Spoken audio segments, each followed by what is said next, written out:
Tonight, more bloodshed in Mexico. Another journalist killed this week. As we see, that camera person just got Our shot. job is to report the news, not fabricate it. Correct. That's the government's job. I don't care if you know. Okay, I'm down. Right?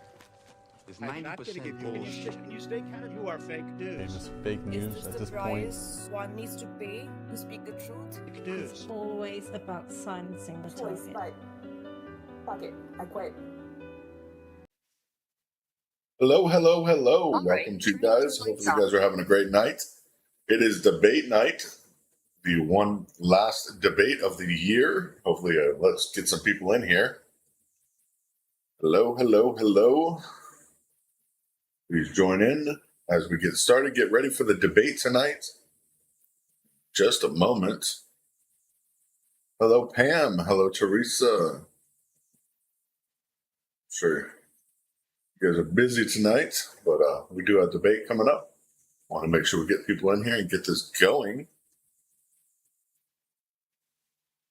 So we're going to actually get the debate on here and find out what's going to happen next. Get started with this wonderful debate night, as usual. Always wonderful here. Always wonderful, always a great time. Hello, waiting for people to get in here still. As people come in, of course, we will be getting more into what's happening.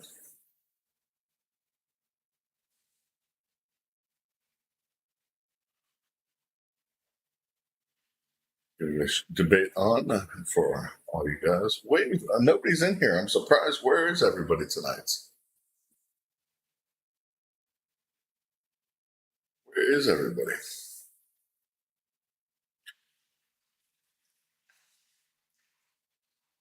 It's a great night, though. Got, of course, a lot going down in this debate. Hi.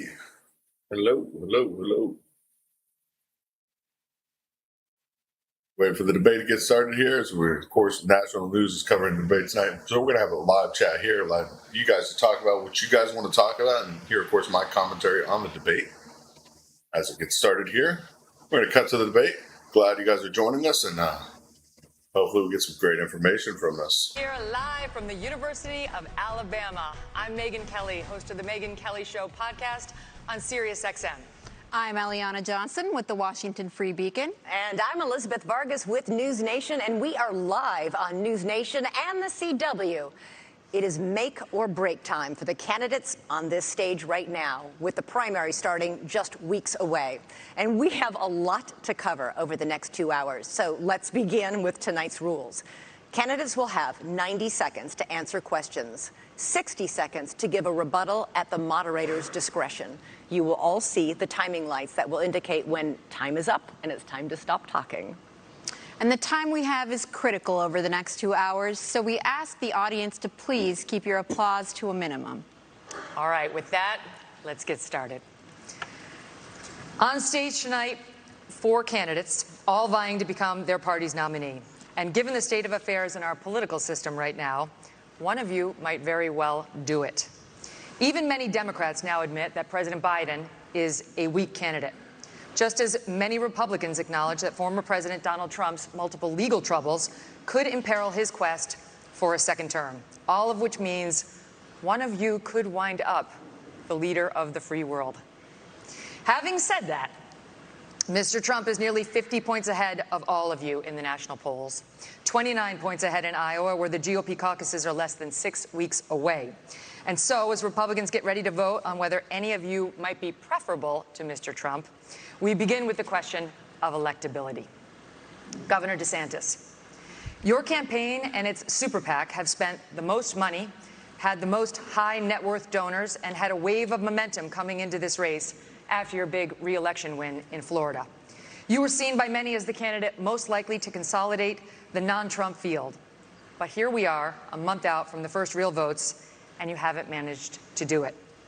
In fact, Nikki Haley is beating you in New Hampshire and South Carolina now, and closing in on you in Iowa, not to mention Trump, who is not only dominating in the early states, but is beating you in Florida by over 30 points. Is it fair to say, as Senator Tim Scott did when he dropped out, that voters are telling you not no, but not now? So we have a great idea in America that the voters actually make these decisions, not pundits or pollsters. I'm sick of hearing about these polls because I remember those polls in November of 2022. They said there was going to be a big red wave. It was going to be monumental, and that crashed and burned. The one place it didn't crash and burn was in the state of Florida. They weren't predicting that I would win the way I did, and I won the greatest Republican victory in the history of the state of Florida. I'm looking forward to Iowa and New Hampshire. The voters are going to be able to speak, and we're going to earn this nomination. And here's what we need. I am sick of Republicans who are not willing to stand up and fight back against what the left is doing to this country. You've got to be willing to stand strong, and you've got to be willing to beat these people. I'm the only one running for president that has beaten these people on issue after issue. We beat the teachers' unions when we did school choice. We beat Fauci on COVID. We beat George Soros when we removed 2 of his radical district attorneys. We beat the Democrats on election integrity. I have delivered results. That's what we need for this country. And you have other candidates up here like Nikki Haley. She caves anytime the left comes after her, anytime the media comes after her. I did a bill in Florida to stop the gender mutilation of minors. It's child abuse and it's wrong. She opposes that bill. She thinks it's fine and the law shouldn't get involved with it. If you're not willing to stand up for the kids, if you're not willing to stand up and say that it is wrong to mutilate these kids, then you're not going to fight for the people back home. I will fight for you, and I will win for you. Ambassador Haley, you left government service in 2018 with just $100,000 in the bank. 5 years later, you're reportedly worth $8 million, thanks to lucrative corporate speeches and board memberships like you had with Boeing. Weeks ago, you met with Wall Street heavyweights, including leaders from JP Morgan, Goldman Sachs, and BlackRock. Several other billionaire investors are reportedly ready to endorse you, or recently have, all of which comes with expectations. Aren't you too tight with the banks and the billionaires to win over the GOP's working class base, which mostly wants to break the system, not elect someone beholden to it? Well, thank you. It's great to be here. You know, first I'll tell you, just to respond to Ron, he continues to lie about my record. I actually said his Don't Say Gay bill didn't go far enough because it only talked about gender until the 3rd grade. And I said it shouldn't be done at all, that's for parents to talk about. It shouldn't be talked about with schools. In reference to donors coming on board, look, we will take support from anybody we can take support from. But I have been a conservative fighter all my life. I was a Tea Party candidate when I became governor. We opposed every single corporate bailout we possibly could. We passed tort reform. We passed one of the toughest illegal immigration laws in the country. We passed pro-life bills. We moved in unemployment from 11% to 3%. We took on the unions, and we took on Obama when it came to the unions, the Syrian refugees, and everything in between. And so I've had a fight. And so as much as Ron says that, that's not true. But when it comes to these corporate people that want to suddenly support us, we'll take it. But I don't ask them what their policies are. They ask me what my policies are. And I tell them what it is. Sometimes they agree with me, sometimes they don't. Some don't like how tough I am on China. Some don't like the fact that I've signed pro-life bills. Some don't like the fact that I may oppose corporate bailouts. That doesn't matter. That's who I am. And that's why the most conservative grassroots group in the country, Americans for Prosperity, endorsed me last week. Well,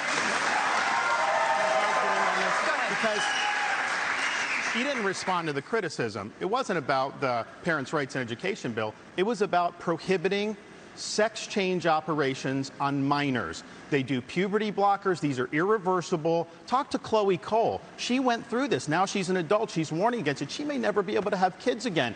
That is what Nikki Haley opposed. She said the law shouldn't get involved in that. And I just ask you, if you're somebody that's going to be the president of the United States and you can't stand up against child abuse, how are you going to be able to stand up for anything? That is the truth. We have it on video. I said that if you have to be 18 to get a tattoo, you should have to be 18 to have anything done to change your gender. You said the law should stay out of it.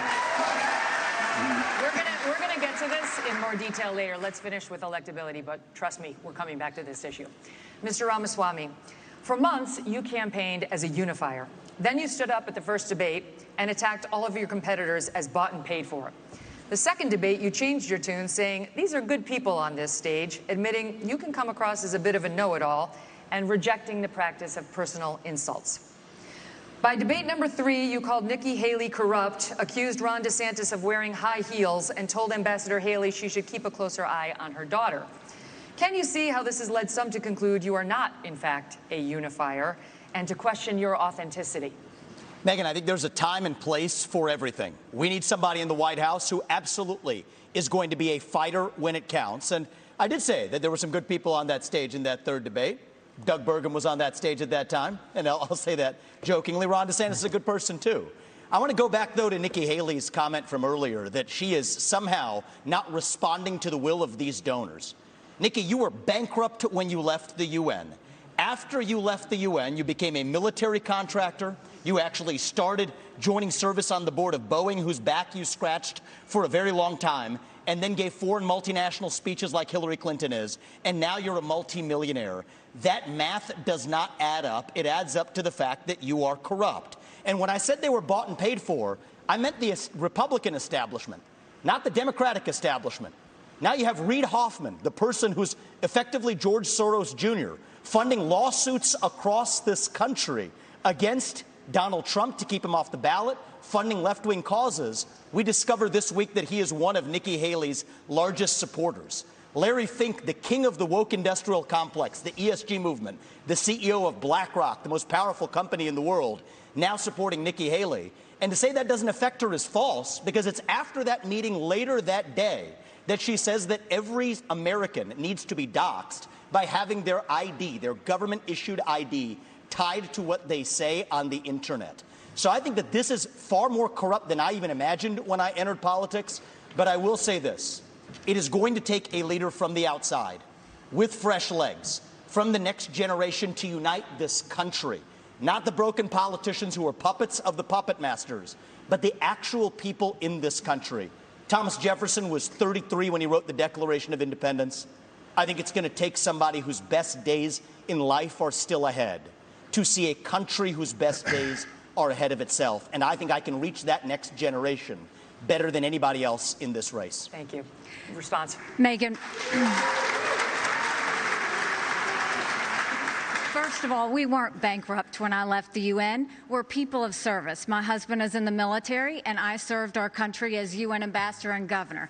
It may be bankrupt to him, but it certainly wasn't bankrupt to us. Secondly, I did serve on the board of Boeing. I did a lot of work with Boeing when I was governor. They were a great partner to me. I served for 10 months. And then when they decided after COVID that they wanted to go for a corporate bailout, I've never supported corporate bailout, so I respectfully stepped back and got off the board. I love Boeing. They build good commercial airplanes. They build airplanes for our Air Force. I am proud of them. They employ a lot of people in South Carolina. But that's why I left the Boeing board. There's nothing to what he's saying. And in terms of these donors that are supporting me, they're just jealous. They wish that they were supporting them. But I'm not going to sit there and Let me get the governor in, and then I'll go to Governor Sanders. Vivek, he wrote a book talking about ESG and these woke corporations and BlackRock. The idea that I want to do that in Florida, they were managing our part of our pension, and then when they did the ESG, I took $2 billion away from BlackRock. We took action. This ESG, they call it Environment, Social Governance, and again, Nikki is meeting with all these people. They want to use economic power to impose a left-wing agenda on this country. They want basically to change society without having to go through the constitutional process.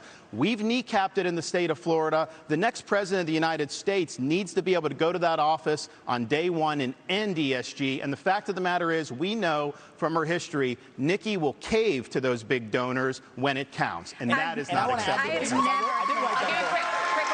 I did write that book, Ron, and the irony is Nikki Haley was heaping praise on me when I wrote that book, but now I worry. I was warning about the woke industrial complex in this country as a warning. Apparently, she read it as a how-to manual, just like she reads George Orwell's books as well. And so I think that that's actually far more dangerous than, this is really important for people to understand. We're marching towards fascism under Biden. Jack Smith has subpoenaed every last retweet that someone has issued from Donald Trump in the year 2020. The only person more fascist than the Biden regime now is Nikki Haley, who thinks the government should identify every one of those individuals with an ID. That is not freedom. That is fascism. And she should come nowhere near the levers of power, let alone the White House. I've got to get to Governor Christie. I haven't forgotten about you, No, but can I just say, can you speak? I really appreciate it. How you doing, sir? Good to see you. Can you please speak to the requirement that you said that every anonymous internet user needs to out themselves? They're both hitting you on it. I would be happy to, and I love all the attention, fellas. Thank you for that. I'll say this. What I said was that social media companies need to show us their algorithms. I also said there are millions of bots on social media right now. They're foreign, they're Chinese, they're Iranian. I will always fight for freedom of speech for Americans. We do not need freedom of speech for Russians and Iranians and Hamas. We need social media companies to go and fight back on all of these bots that are happening. That's what I said. As a mom, do I think that social media would be more civil if we went and had people's names next to that? Yes, I do think that, because I think we've got too much cyberbullying. I think we've got child pornography and all of those things. But having said that, I never said government should go and require anyone's name. That's false. She said, I want your name. She as President of the United States, her first day in office, she said, one of the first things I'm going to do, I said we were going to get the millions of bots. She wants government ID to dox every American. That's what she said. You can roll the tape. She said, I want your name. And that was going to be one of the first things she did in office. And then she got real serious blowback, and understandably so, because it'd be a massive expansion of government. We have anonymous speech. The Federalist Papers were written with anonymous writers. Jay, Madison, and Hamilton, they went under Publius. It's something that's important, and especially given how conservatives have been attacked and they've lost jobs and they've been canceled. You know the regime would use that to weaponize that against our own people. Okay, it was a bad idea, and she should own up to it. Come on, what are you doing here? 15 seconds, and then there is the governor, former governor of New Jersey. This cracks me up because Ron is so hypocritical, because he actually went and tried to push a law that would stop anonymous people from talking to the press, and went so far to say bloggers should have to register with the state if they're going to write about elected officials. It was in the, check your newspaper. It was absolutely there. I have never said government should trample on your constitutional rights. You can come back to it later. This is more dangerous than the Democrats. You're lying. This section's over. Okay. Governor Christie. Really? Just that I'm usually not somebody who gets missed, but okay, let's go. What's happening? Okay, I got you. Listen, you endorsed Donald Trump in 2016 and 2020. You gave him an A for his first term. Since then, however, you've turned on him, calling him a liar, a loser, a con man, and someone who cannot win. You've even said that you got into this race just to stop President Trump. His approval rating with Republicans is currently at 81%. Yours is at 25. Your best state is New Hampshire, and even there, 2/3 of GOP voters say they would be angry and disappointed if you won. Respectfully, Governor, you have not stopped Mr. Trump, and voters may wonder how you could possibly become the nominee of a party that does not appear to like you very much. Yeah, well, look, Megyn, it's often very difficult to be the only person on the stage who's telling the truth, and the only person who is taking on what needs to be taken on. I look at my watch now. We're 17 minutes into this debate, and except for your little speech in the beginning, we've had these three acting as if the race is between the four of us. The fifth guy, who doesn't have the guts to show up and stand here, he's the one who, as you just put it, is way ahead in the polls. And yet, I've got these three guys who are all seemingly to compete with, Voldemort, he who shall not be named. They don't want to talk about it. The fact is that when you go and you say the truth about somebody who is a dictator, a bully, who has taken shots at everybody, whether they've given him great service or not over time, who dares to disagree with him, then I understand why these three are timid to say anything about it. Maybe it's because they have future aspirations. Maybe those future aspirations are now, or maybe they're 4 years from now. But the fact of the matter is the truth needs to be told. And for us to go 17 minutes without discussing the guy who has all those gaudy numbers you talked about is ridiculous. I'm in this race because the truth needs to be spoken. He is unfit. This is a guy who just said this past week that he wants to use the Department of Justice to go after his enemies when he gets in there. I mean, the fact of the matter is he is unfit to be president, and there is no bigger issue in this race, Megyn, than Donald Trump, and those numbers prove it. Governor Christie, we will be addressing that issue of Donald Trump in just a moment, but I'd like to first get to some questions on Israel. Governor DeSantis, tonight as we speak, the war is back on in Gaza. Israeli tanks are on the move and have surrounded the home of the leader of Hamas. 8 Americans have been held hostage in the tunnels beneath Gaza for 60 days now. American troops and warships in the Middle East are under attack. How far would you go as president to secure the release of those 8 American hostages? And would it include sending American forces into combat? We have to look out for our people. When there are hostages, Commander-in-Chief, you have to do whatever you can to get them done. But the overall issue with this is this administration is trying to hobble Israel from being able to defend itself.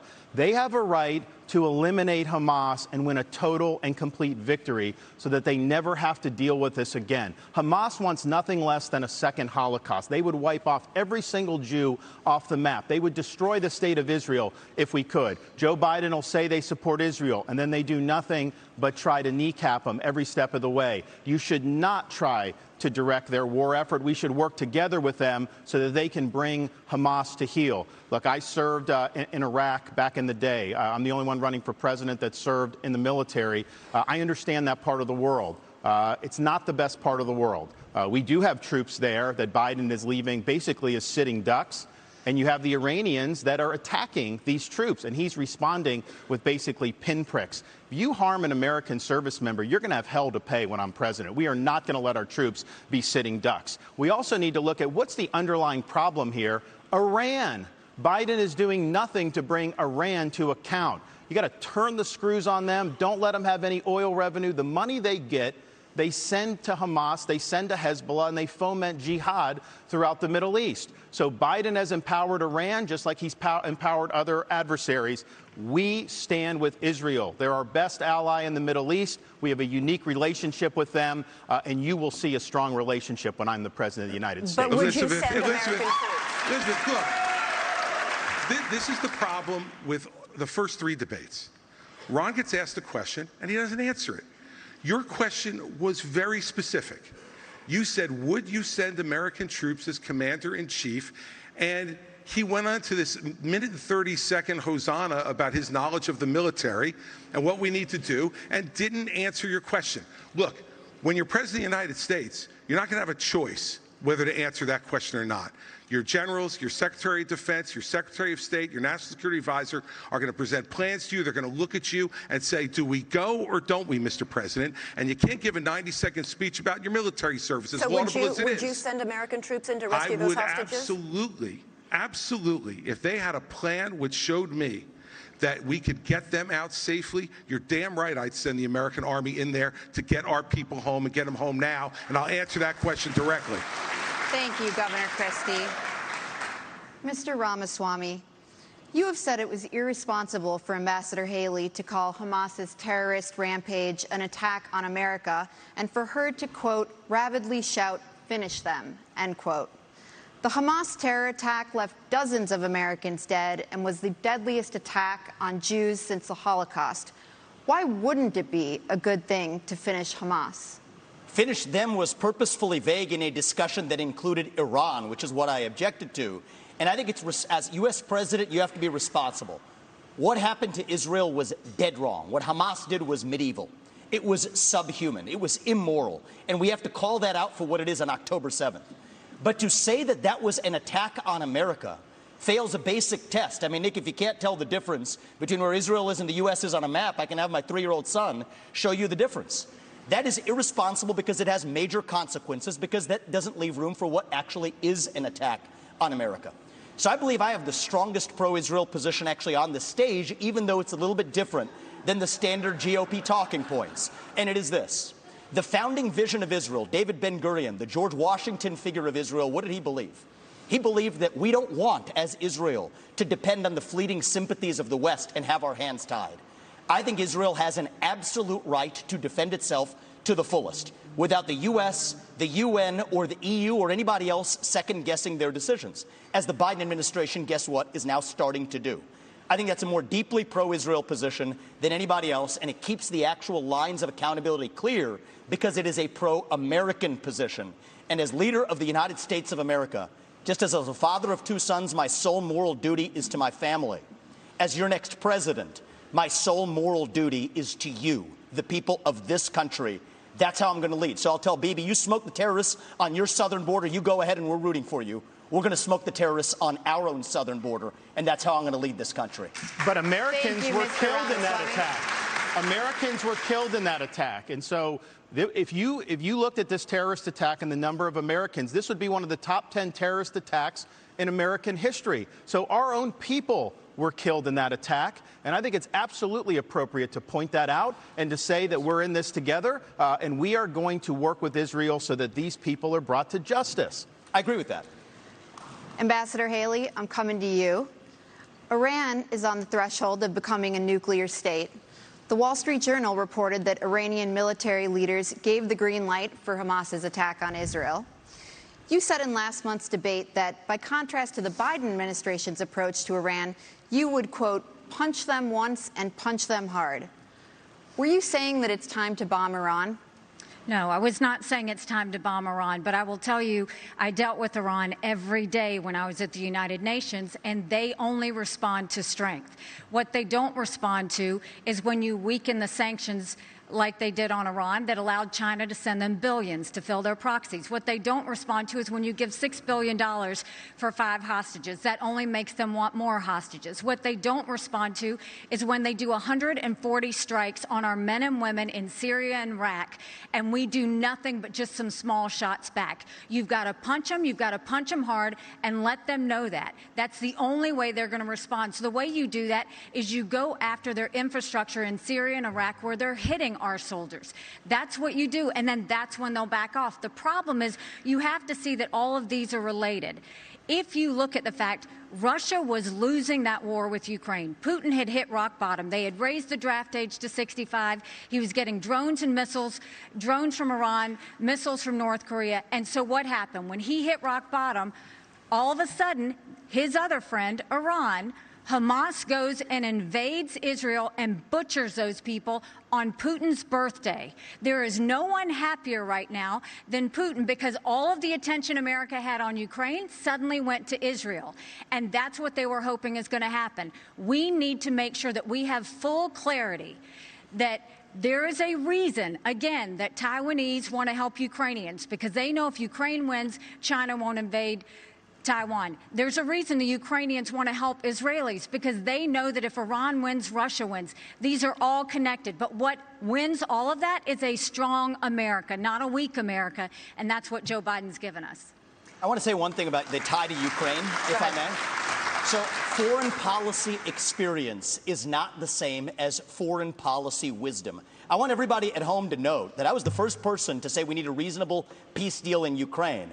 Now a lot of the neocons are quietly coming along to that position, with the exceptions of Nikki Haley and Joe Biden, who still support this, what I believe is pointless war in Ukraine. And I think those with foreign policy experience, one thing that Joe Biden and Nikki Haley have in common is that neither of them could even state for you 3 provinces in eastern Ukraine that they want to send our troops to actually fight for. Look at that. This is what I want people to understand. These people have, I mean, she has no idea what the hell the names of those provinces are, but she wants to send our sons and daughters and our troops and our military equipment to go fight it. So reject this myth that they've been selling you, that somebody had a cup of coffee stint at the UN and then makes $8 million after, has real foreign policy experience. It takes an outsider to see this through. Look at the blank expression. She doesn't know the names of the provinces that she wants to actually fight for. And there's her puppet masters right there, the donors right there that are playing her like the puppet masters. Hold on. Let me just say something here. You know, his reasonable peace deal in Ukraine, he made it clear. Give them all the land they've already stolen, promise Putin you'll never put Ukraine in Russia, and then trust Putin not to have a relationship with China. Let me tell you something. That's no reasonable. That's not my deal. That's not my deal, yes, Chris. It's exactly what you said. You do this at every debate. I'll tell you exactly what it is. Don't interrupt me. I didn't interrupt you. Okay? You say this. You do this. You do this at every debate.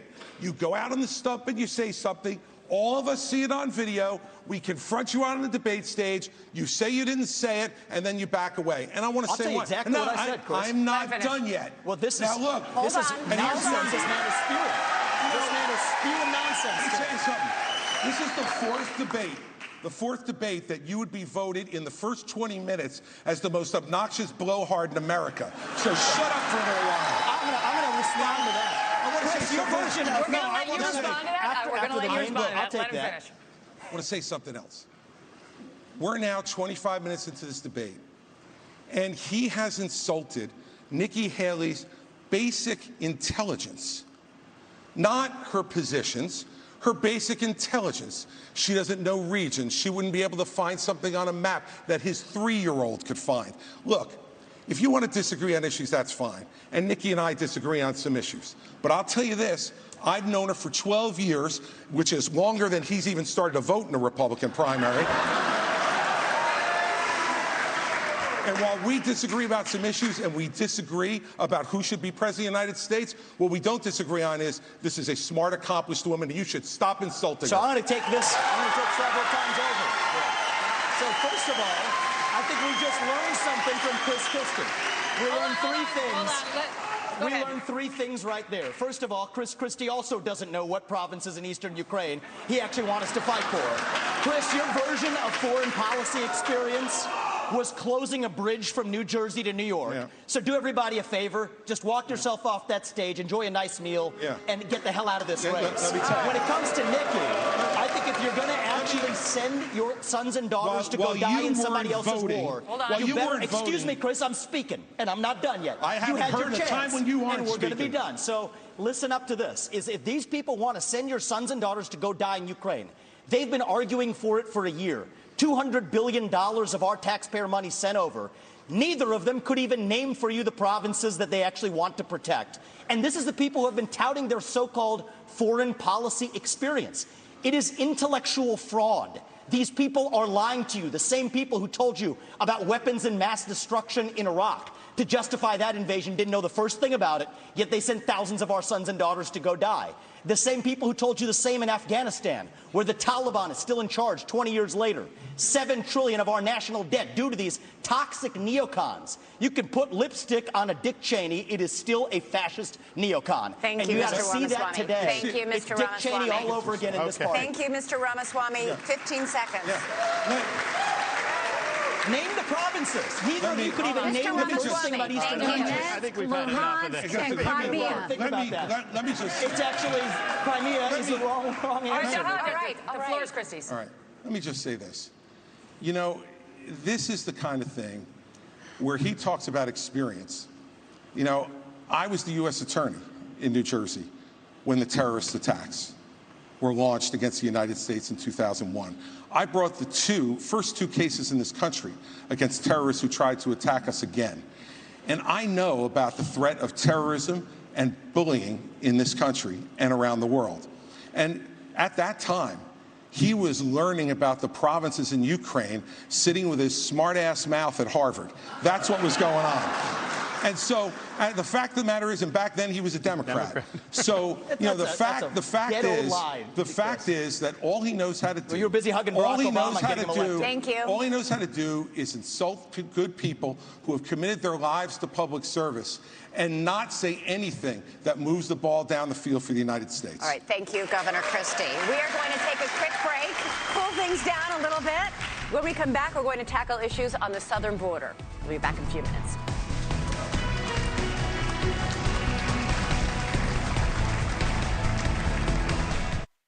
Well, that's going interesting so far. Hopefully you guys are having fun watching this great debate of the night, watching these attacks, of course, on one another.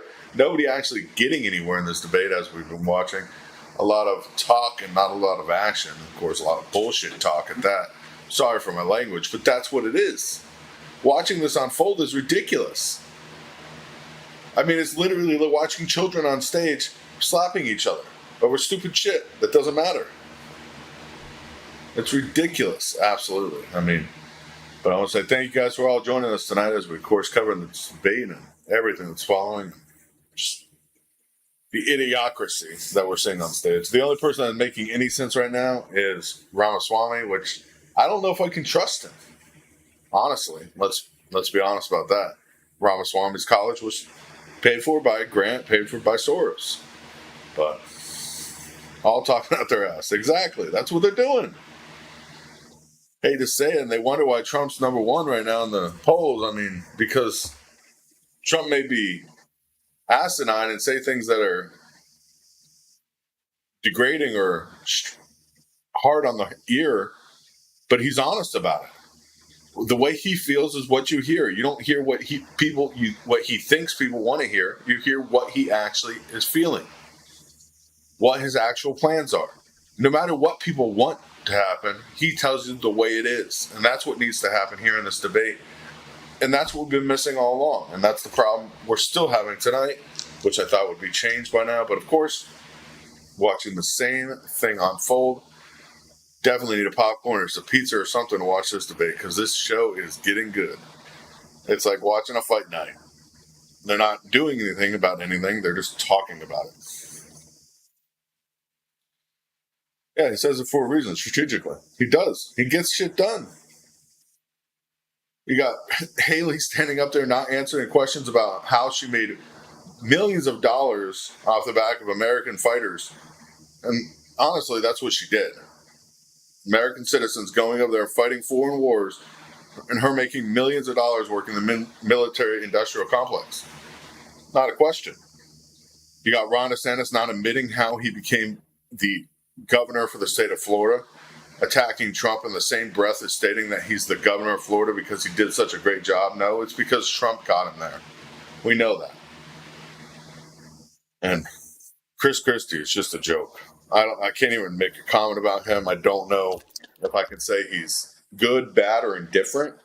He's just an idiot. He doesn't know what he's talking about 90% of the time, and it obviously shows. I don't even know how he even showed up to the debate again, especially after all those issues he's been having with these debates. Literally, he is irritating like a hangnail. That's exactly what he is at this point. But they better get to answering some serious questions, otherwise we're going to see none of them make it anywhere really quick in this debate. And nobody's going to move forward in the polls, and Trump's, of course, going to gain more lead. And that's what we're expecting tonight. I'm guessing Ramaswamy will become a candidate for Trump's vice presidency. Of course, none of these are any potential for presidential candidacy at this point, at least in 2024. So watching this debate unfold, we will get back to it as soon as possible. We're just waiting here until it starts back up. But interesting as interesting may be, only one way. The only one I would trust is DeSantis. Yeah, DeSantis has been talking a lot of garbage, though, that he didn't achieve in Florida. I live here, too. I mean, honestly, I would love to see a strong candidate win. But at this point, we have no strong candidates on this stage. So, we'll be back with the debate soon. Glad you guys are joining us. Yeah, it's starting right now. God bless you guys.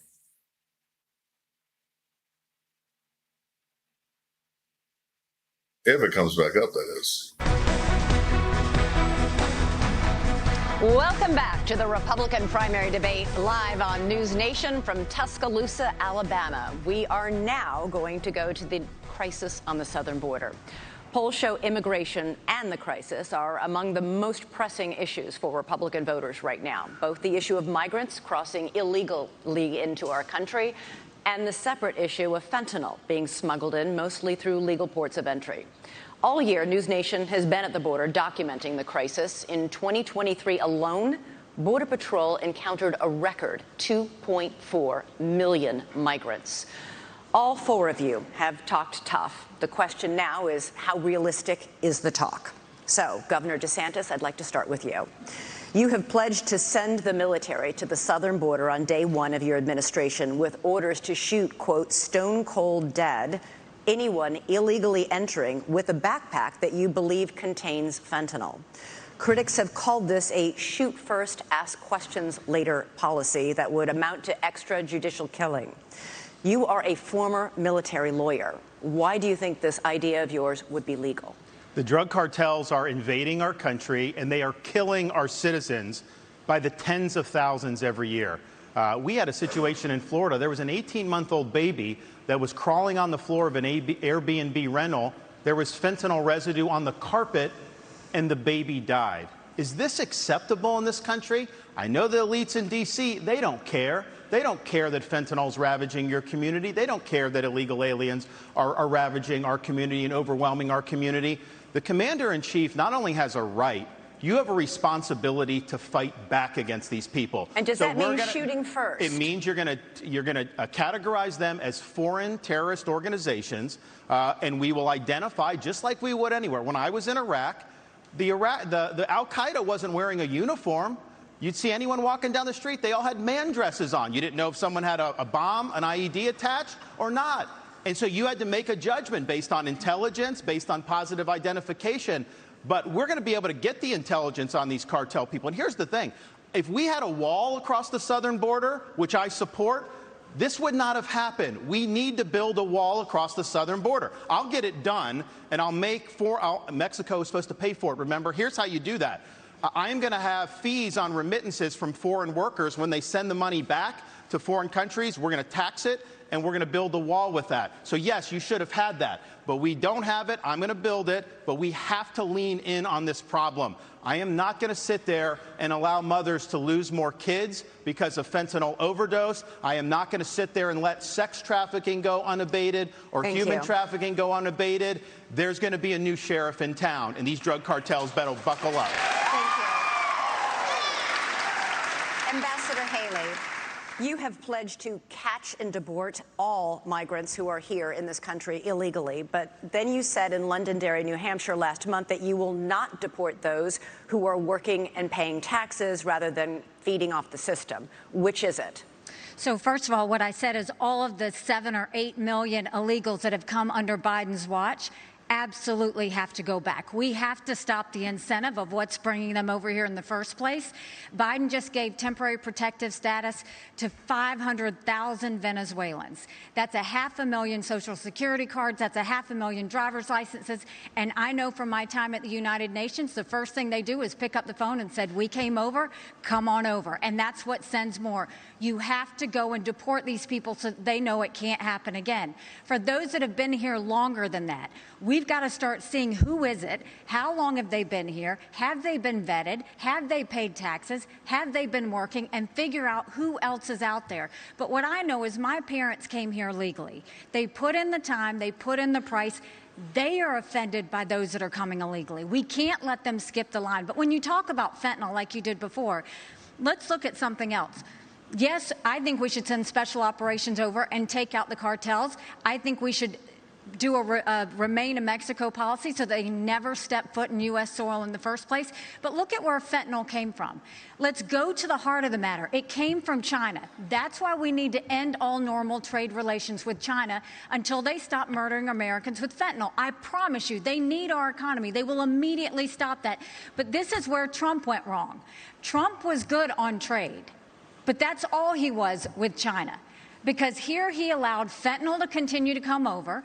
He continued to allow them to he would give them technology that would build up their military and hurt us. He allowed the Chinese infiltration for them to buy up farmland, to put money in our universities, and to continue to do things that were harmful for America. We now have a spy base in Cuba and police stations, and Trump didn't do anything about it. Thank you. China, though, I mean, listen, this is rich, because when she was governor of South Carolina, she was the #1 ranked governor of bringing the CCP into her state. She wrote a love letter to the Chinese ambassador saying how great a friend China is. You can look at it. We put it on our website, rondesantis.com. There's also a video of her as governor standing in front of a Chinese flag with a Chinese business saying that she now works for them, talking about this Chinese company. So she's been very weak on China. Now, here's the problem. The rhetoric is different, but her donors, these Wall Street liberal donors, they make money in China. They are not going to let her be tough on China, and she will cave to the donors. She will not stand up for you. 15 seconds, Ambassador.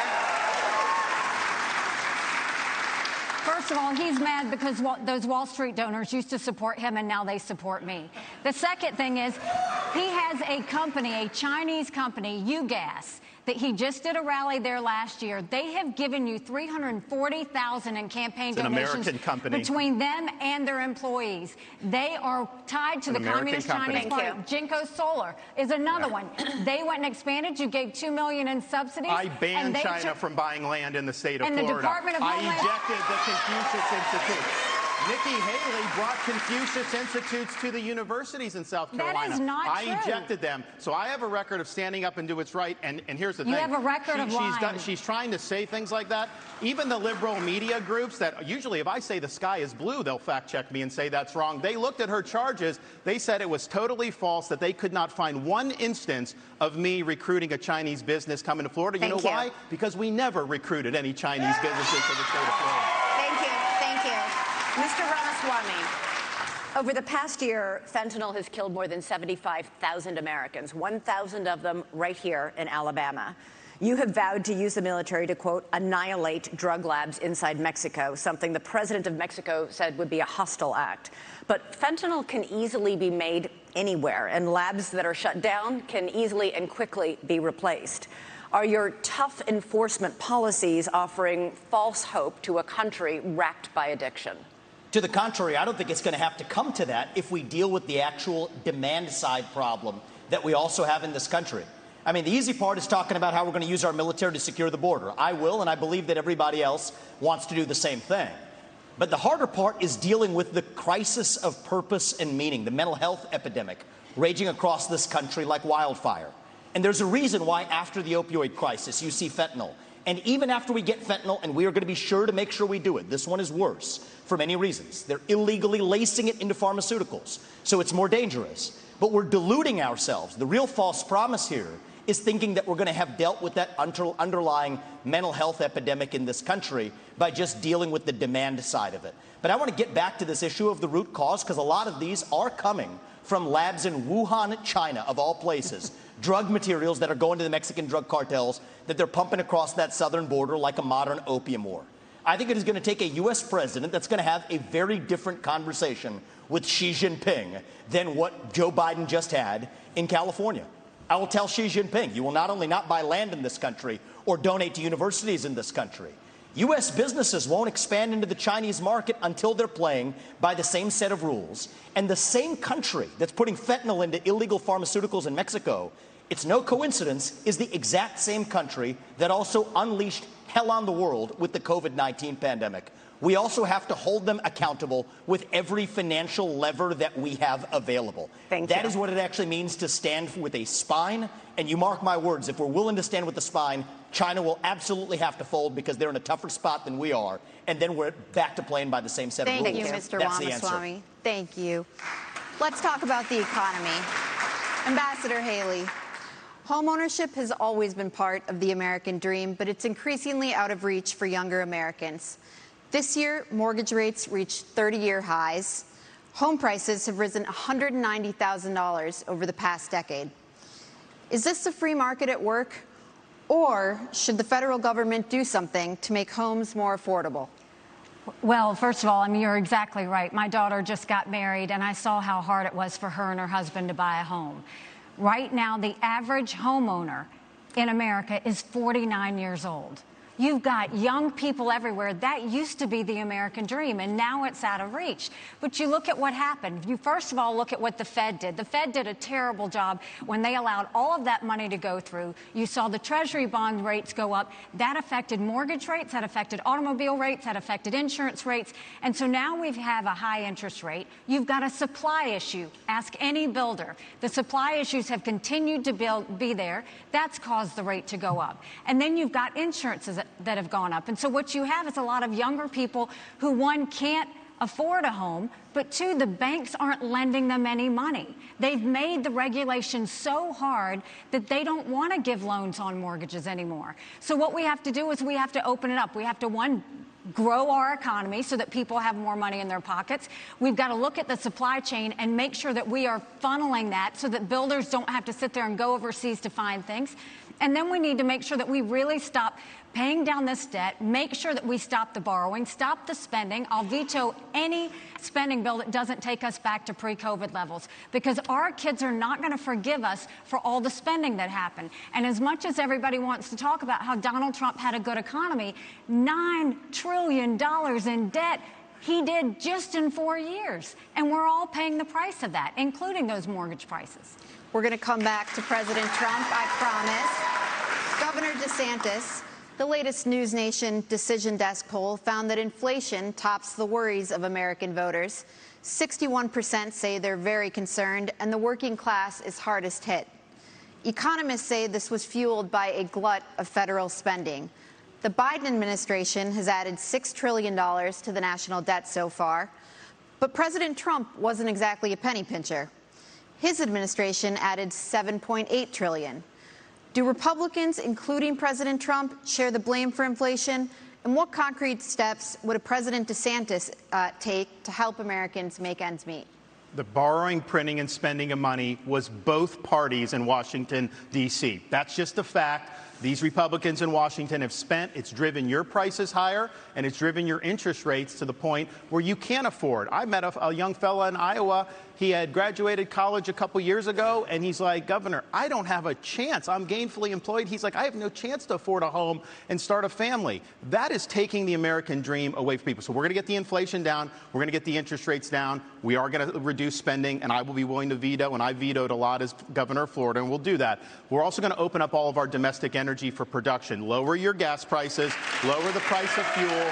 That's going to help the economy. It also help jobs, and we'll do it. But, you know, another thing that's burdening young people are these student loans. Now, I don't support having a truck driver having to pay a student loan for someone that got a degree in gender studies. That is wrong. We should not have taxpayers do that. What I'm going to do, though, is I'm going to get to the root cause of the problem. These student loans are going to be backed by the universities because they need to have an incentive to produce gainful employment for people. They should not be indulging in ideological studies. They should be focusing on things that work. And we're going to take some of this money and we're going to move it to actual vocational training. In Florida, we doubled apprenticeships. We have more truck drivers. These are in-demand skills. Don't let anybody tell you that the only way you can be successful is through a 4-year brick and ivy degree. That's one way you can be. It's not the only way, and we're going to fix that problem in the United States of America. Mr. Ramaswamy, you've praised cryptocurrency like Bitcoin as an opt-out from our, quote, broken financial architecture, and you oppose efforts to regulate it. The head of the largest international crypto exchange just pleaded guilty to allowing his platform to launder money for terrorists, including Hamas. You say your cryptocurrency plan will, quote, ensure economic freedom for Americans, end quote. Won't it also ensure economic freedom for fraudsters, criminals, and terrorists? Look, fraudsters, criminals, and terrorists have been defrauding people for a long time. Our regulations need to catch up with the current moment. The fact that SBF was able to do what he did at FTX shows that whatever they have as the current framework isn't working. And I think it is nothing short of embarrassing that Gary Gensler, the current leader of the SEC, in front of Congress, could not even say whether Ethereum counted as a regulated security or not. And so I think that this is just another example of the administrative state gone too far. Here's the dirty little secret in American politics today. The people who we elect to run the government are not the ones who are even actually running the government. It is the bureaucrats in those three-letter agencies that are writing regulations that Congress never gave them the authority to write. And the good news is a U.S. president can absolutely fix that. That takes a U.S. president with a spine.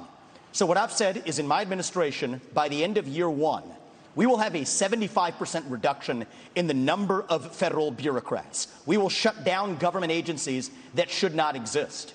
We will rescind any regulation that fails the test of West Virginia versus EPA, which is the most important Supreme Court case of our lifetime, that said if Congress didn't delegate that to an administrative agency, then it's unconstitutional. These are seismic changes. These are big changes that the next president can deliver without asking Congress for permission or for forgiveness. And I want people to understand that distinction, because people have been sold myths by politicians for a long time saying, I'm going to work with Congress to do this or that. Much of what you've heard on the stage from the other politicians fit that description. They need Congress. The things that I'm promising you, this is what the leader of the executive branch gets to do under Article 2 of the Constitution. Thank you, sir. Cut down the bureaucracy. That's how we grow our economy and put the Federal Reserve in its place. This is part of the crypto discussion. No. 90% Mr. headcount reduction at the Fed. You're out of time. 15 seconds, Governor DeSantis. So one of the dangers that we're going to face, Biden wants, is a central bank digital currency. They want to get rid of cash, crypto. They want to force you to do that. They'll take away your privacy. They will absolutely regulate your purchases. On day one as president, we take the idea of central bank digital currency and we throw it in the trash can. It'll be dead on arrival. I agree with that. Gotta get a break. Gotta get a break. I have a whole second hour to get to. It's exciting. And when we come back, we got a big subject. Huge, you might even say. Donald Trump. Stay tuned.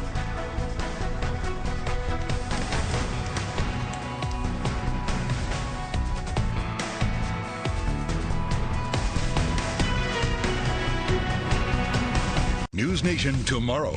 Robert F. Kennedy Jr. is taking your phone calls live on Cuomo. It's your chance to ask the independent presidential candidate why he thinks he's best for the job. Cuomo tomorrow, 8/7 Central, only on News Nation. I'm Sarah Esrich. I'm the Life Enrichment Director at Independence Village, the senior living community in Waukee, Iowa. Everybody here really make you feel like family and that they love you. Our goal with TikTok was to enrich the lives of our residents and just to be able to show people what senior living can be like. Anything that we do, Sarah, make sure we're having fun. It's the biggest bar night of the year. We really want to create that opportunity for great experiences and great connections with the residents. I wish the assisted living place where I worked had this much fun. We get to see all of the comments on our TikTok page from strangers saying that they would like to be put on the wait list and asking if they could move in. The residents absolutely love it. I think I am a TikTok grandma. My kids think I am. I mean, we're the ones that are being entertained, really. Time goes faster and you're having fun.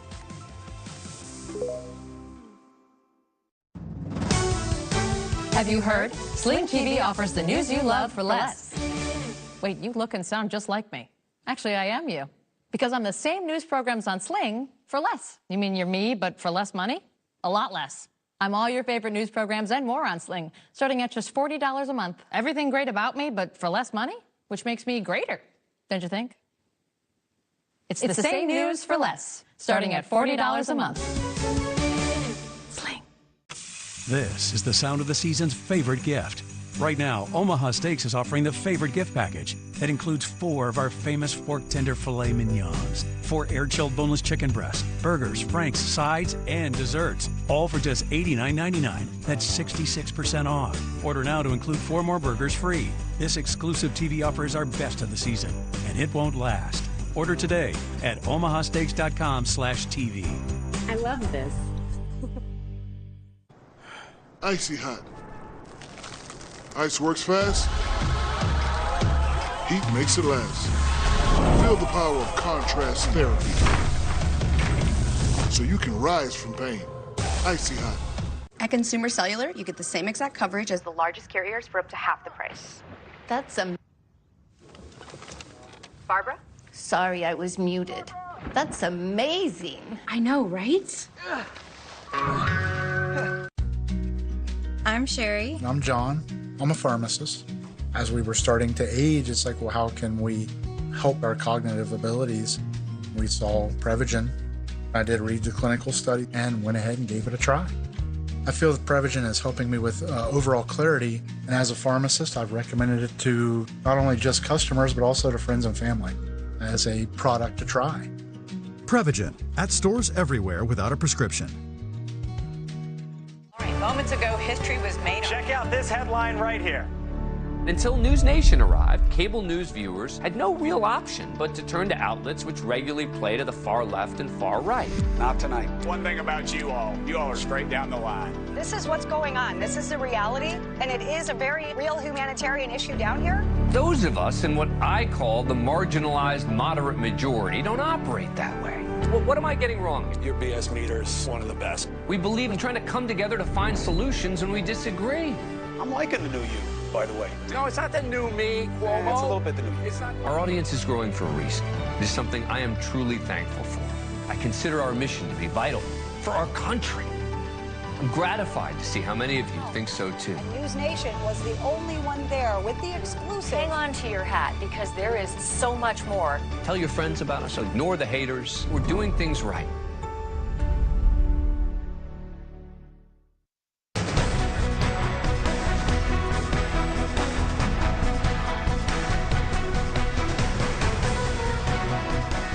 Welcome back, everyone. So you've all spent a lot of time criticizing each other on this stage, as Governor Christie pointed out, and less so for most of you on the front runner in this race, Donald Trump. We invited him to come tonight, as you know, but he declined to come. But we'd like to ask you a couple questions about him now. Ambassador Haley, former President Trump recently promised, if he's reelected, to bring back and expand his program restricting immigration from Muslim countries. Here he is in Iowa on October 16th. No longer will we allow dangerous lunatics, haters, bigots, and maniacs to get residency in our country. We're not going to let them stay here. If you empathize with radical Islamic terrorists and extremists, you're disqualified. You're just disqualified. Ambassador Haley, do you support President Trump's plan for ideological screening? Well, I don't think that you have a straight-up Muslim ban as much as you look at the countries that have terrorist activity that want to hurt Americans. You can ban those people from those countries. That's the way we should look at it, is which countries are a threat to us. You look at what came across the southern border. What worries me the most are those that came from Iran, from Yemen, from Lebanon. Those areas where they say death to America. That's where you want to be careful. It's not about a religion. It's about a fact that certain countries are dangerous and are threats to us. A president has one job, and that's to keep Americans safe. And that's what we've got to do, is make sure that we have good national security in that process. And that's the way you should look at it, is where the terrorist threats are, how we're going to deal with it, and what we're doing about it. And the biggest threat we have right now is communist China. But you have to also look at what Iran and Russia are doing as well. And we need to be paying attention to that. That's why we have to focus on things like cyber, on space, on artificial intelligence, and not just the regular things that we've always focused on. It's not just terrorism, though. That's important. But look what's happened in Europe. You have more anti-Semitism in Germany than at any time since Adolf Hitler. Why? Because they imported mass numbers of people who reject their culture. Europe is committing suicide with the mass migration, and it's illegal and legal. Nikki Haley said the other day there should be no limits on legal immigration, and that corporate CEOs should set the policy on that. There needs to be limits on immigration, and we should not be importing people from cultures that are hostile. So, for example, I said with the Gaza, you had some of the squad wanted to import 300,000 people from the Gaza Strip. I said, no, we're not taking anyone from Gaza because of the anti-Semitism and because they reject American culture. So we've got to get smart about this. We cannot let the United States be like Europe. So there's a low-hanging fruit here, if I may just hit this point, because it relates to what they just said. There are things that the government can do right now that nobody's talking about amongst the professional politicians in this race. What about all of the illegals who are already here? Here's the answer. There's 287G in the law. That is a provision that already allows ICE agents to deputize or allow local law enforcement to enforce those ICE warrants. And it shocks me that nobody in the Republican Party is talking about it, because there are 1 million then officials, law enforcement officials in this country, And against that backdrop, we absolutely have the ability to deport anybody who's in this country illegally. Thank you, we Mr. need to be talking about Ramaswamy. it more in this country. Thank you. Governor Christie. I actually did that as governor of South Carolina. Governor Christie asked last night in Iowa whether he would be a dictator if he wins a second term in office. Donald Trump quipped, no, quote, except for day one, promising to seal the southern border. He has also pledged to begin the largest deportation operation in American history, saying that migrants are, quote, poisoning the blood of our country. He has pledged to round up and expel an estimated 11 million undocumented immigrants in the United States. What do you make of that plan? I think it's completely predictable. I mean, look, he's made it very clear. There's no mystery to what he wants to do. He started off his campaign by saying, I am your retribution. 8 years ago, he said, I am your voice. This is an angry, bitter man who now wants to be back as president because he wants to exact retribution on anyone who has disagreed with him, anyone who has tried to hold him to account for his own conduct. And every one of these policies that he's talking about are about pursuing a plan of retribution. And yet, at the first debate, my three colleagues on this stage, when asked if he would be convicted of federal felonies, would they still support him, raise their hand, looked into the camera, and let everybody know that they would still support him even if convicted of federal felonies. Federal felonies, by the way. Federal felonies which involve our election process, federal felonies which involve the most sensitive of our governmental secrets, federal felonies where he instructed others to commit crimes, folks who are now agreeing to go to jail because of what they did in his name. So do I think he was kidding when he said he was a dictator? All you have to do is look at the history. And that's why failing to speak out against him, making excuses for him, pretending that somehow he's a victim, empowers him. You want to know why those poll numbers are where they are? Because folks like these three guys on the stage make it seem like his conduct is acceptable. Let me make it clear. His conduct is unacceptable. He's unfit, and be careful of what you're going to get. If you ever got another Donald Trump term, he's letting you know, I am your retribution. He will only be, Elizabeth, he will only be his own retribution. He doesn't care for the American people. It's Donald Trump first. Thank you, Governor Christie. Governor DeSantis. Governor DeSantis. Thank you. Governor DeSantis. Donald Trump would be older on day one of his second presidency than Joe Biden was on day one of his first. You have said Trump is not the same man he was when he ran in 2016. Your campaign is running ads showing Trump confused. And you have said he has, quote, lost the zip on his fastball. You seem to be saying Donald Trump is no longer mentally fit to be president. Is that what you think? Look, he is showing, Father Time is undefeated. The idea that we're going to put someone up there that's almost 80 and there's going to be no effects from that, we all know that that's not true. And so we have an opportunity to do a next generation of leaders and really be able to move this country forward. We also need a president that can serve 2 terms. I don't think Donald Trump, I think he's going to have, I don't think he'd be able to get elected. The Democrats want him to be the nominee. We see that. They are going to turn the screws the minute, if he got the nomination, but do you think he's mentally fit to be president? I think we need to have somebody younger. I think when you get up to 80, I don't think it's a job for that. But let me just respond to some of the things there. Look, the media is making a big deal about what he said about some of these comments. I would just remind people that is not how he governed. He didn't even fire Dr. Fauci. He didn't fire Christopher Wray. He didn't clean up the swamp. He said he was going to drain it. He did not drain it. He said he was going to build the wall and have Mexico pay for it. We don't have the wall. He did say in 2016 he'd have the largest deportation program in history. He deported less than Barack Obama did when Barack Obama was president. So some of these policies he ran on in 2016, I was cheering him on then, but he didn't deliver it. Here's what I can promise people. 100% of the things I promised as governor, I delivered on those promises. I beat the left time and time again, and that's what I'll do for you as president. We got to start winning again as a party. Yes, win the election, but we've got to start getting these issues. I will go in and wreak havoc on this bureaucracy. You will see people fired, and we are going to bring a reckoning for how this government handled COVID-19. Now, Chris, you had your chance to wax eloquent on Donald Trump. You've been doing it all this whole race. Why doesn't he just answer the question?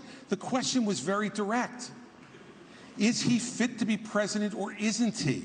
The rest of the speech is interesting, but completely non-responsive. And if we were in a courtroom, they'd strike the answer and say, Governor DeSantis. No, they you're wouldn't. Smart, they would say that you're a smart they would man. argue that No, they would. No, they wouldn't. They would Chris. strike the answer no, they wouldn't. because you're not answering you it. Just is he don't fit? Like, you is have he your, fit? you have no. your thing. Is he you fit have or your isn't thing. he? No, I don't have my thing. We don't. He's the thing. Is we he do fit not or want isn't to he? do someone You're talking that's about him being 80 years old. It doesn't mean that somebody couldn't get elected. That's up to the people to Governor decide. DeSantis, But let I him think we have an finish. opportunity to do somebody who's Governor in. DeSantis, let him finish. Ron, is he I think we have an opportunity to do somebody who is in the prime of their life. Yes. We don't have to worry about all this stuff with confidence. We can get it done, and we'll do it. I'm going to come to you. Finish. Look, Father Time is undefeated. I don't know how he would score on a test, but I know this. We have an opportunity to nominate someone and elect someone for 2 terms who's going to be spitting nails on day 1 and for 8 years so deliver you think he's big fit. result. We should not nominate somebody he won't answer. Who's almost 80 years old. Okay. He's afraid to answer. No, I'm not. You have to either you're afraid or you're not listening. No, it's not. There's a simple question. Is he fit? Hey, nobody can hear this. No one can hear you. They can't hear you. You finish, and then you get it back. All right. Look, I'm a simple guy. Okay? I hear the question, and I answer it. Is he fit or isn't he? I'll concede you're fit, Ron. You're a new generation. You're 44 years old. I wish I was still 44 years old. Okay? 45. So, well, congratulations. I'd still take 45. Is he fit or isn't he? And this is the problem with my 3 colleagues. They're afraid to offend. And let me tell you something. If you're afraid to offend Donald Trump, then what are you going to do when you sit across from President Xi, you sit across from the Ayatollah, you sit across from Putin? You have to be willing to offend with the truth and answer the question. Fit or unfit? Listen. I promised Ron DeSantis a minute and not a full minute. It is not about offending. You can weigh in and then we're moving on. It's about pointing out, do you want to elect somebody who will be older than Biden was when he went in 2021? I don't think he's as bad as Biden was at all, but I do think that over a 4-year period, it is not a job for somebody that's pushing 80. We need somebody that's younger. We need somebody that's going to be able to go in there and clean house on day 1 and do it for 2 terms. And I'll be able to do that. Here's my issue with all 3 of my other colleagues on this debate stage, is all 3 of them have been licking Donald Trump's boots for years for money and endorsements. Ron DeSantis, you've been a great governor, but you would have never been one without actually begging Donald Trump for that endorsement. And you attacked him in your book a year ago. Same thing with Chris Christie as a lobbyist, begging them for COVID money for his special interests in New Jersey, prepping him for the debates last time around. These people are now Monday morning quarterbacking some decision he made. I think the real enemy is not Donald Trump. It's not even Joe Biden. It is the deep state that at least Donald Trump attempted to take on. And if you want somebody who's going to speak truth to power, then vote for somebody who's going to speak the truth to you. Why am I the only person on this stage, at least, who can say that January 6th now does look like it was an inside job? That the government lied to us for 20 years about Saudi Arabia's involvement in 9/11? That the Great Replacement theory is not some grand right-wing conspiracy theory, but a basic statement of the Democratic Party's platform? That the 2020 election was indeed stolen by big tech? That the 2016 election, the one that Trump won for sure, was also one that was stolen from him by the national security establishment that actually put up the Trump-Russia collusion hoax that they knew was false? There's a reason why I'm the only person on the stage who can say these things. That's what it's going to take, not people who are licking his boots one time and now Monday morning quarterbacking and criticizing him when it's convenient. Governor Christie. You do not favor a ban on trans medical treatments for minors, saying it's a parental rights issue. The surgeries done on minors involve cutting off body parts at a time when these kids cannot even legally smoke a cigarette. Kids who go from puberty blockers to cross-sex hormones are at a much greater likelihood of winding up sterile. How is it that you think a parent should be able to okay these surgeries, never mind the sterilization of a child? And aren't you way too out of step on this issue to be the Republican nominee? No, I'm not. Because Republicans believe in less government, not more. In less involvement with government, not more in government involvement in people's lives. And you know what, Megan? I trust parents. And we're out there saying that we should empower parents in education. We should empower parents to make more decisions about where their kids go to school. I agree. We should empower parents to be teaching the values that they believe in their homes without the government telling them what those values should be. And yet we want to take other parental rights away. I'm sorry. As a father of 4, I believe there is no one who loves my children more than me. There's no one who loves my children more than my wife. There's no one who cares more about their success and health in life than we do. Not some government bureaucrat, not some. You look at these jokers down in Congress. It takes them 3 weeks to pick a speaker, and up until 2 days ago, they couldn't promote somebody in the military in the United States Senate who earned their new rank. And we're going to put my children's health and my decisions in their hands? For them to make those decisions? For Joe Biden to make those decisions? For me and for my wife? Let me just say this. This is not something I favor. I think it's a very, very dangerous thing to do. But that's my opinion as a parent, Megyn. And I get to make the decisions about my children, not anybody else. And every parent out there who's watching tonight, you start to turn over just a little bit of this authority, the authority they're going to take from you next, you're not going to like. I'll stand up for parents each and every time. So there are laws banning smoking or drinking by a certain age. Let me tell you something. I have a follow-up question for him, and you guys are going to get to weigh in. Okay? Here's my follow-up question. You talk about parental rights. Let's talk about them. When you were governor in 2017, you signed a law that required new guidelines for schools dealing with transgender students. Those guidelines required schools to accept a child's preferred gender identity, even if the minor's parents objected. Not true. And it said that there is no duty for schools to notify parents if their son or daughter changes their gender identity, allowing this serious issue to remain a secret between the school and a child. How is any of that pro-parental rights? By the way, that's simply not true. You're doing what you accuse me of, Chris. It is absolutely true. That's simply not true. That's simply not true. That law was put into effect in 2018 and regulated in 2018 after I was out of office, Megyn. No, we did not, Megyn. We did not issue those guidelines, and you're wrong about that. Simply wrong. I have stood up each and every time. So I think if this is one issue that's disqualifying, it's this one. I stood up every single time for parents to be able to make the decisions for their minor children. But parents... Every single time, parents should make those decisions. And by the way, you know what? Every once in a while, parents are going to make decisions that we disagree with.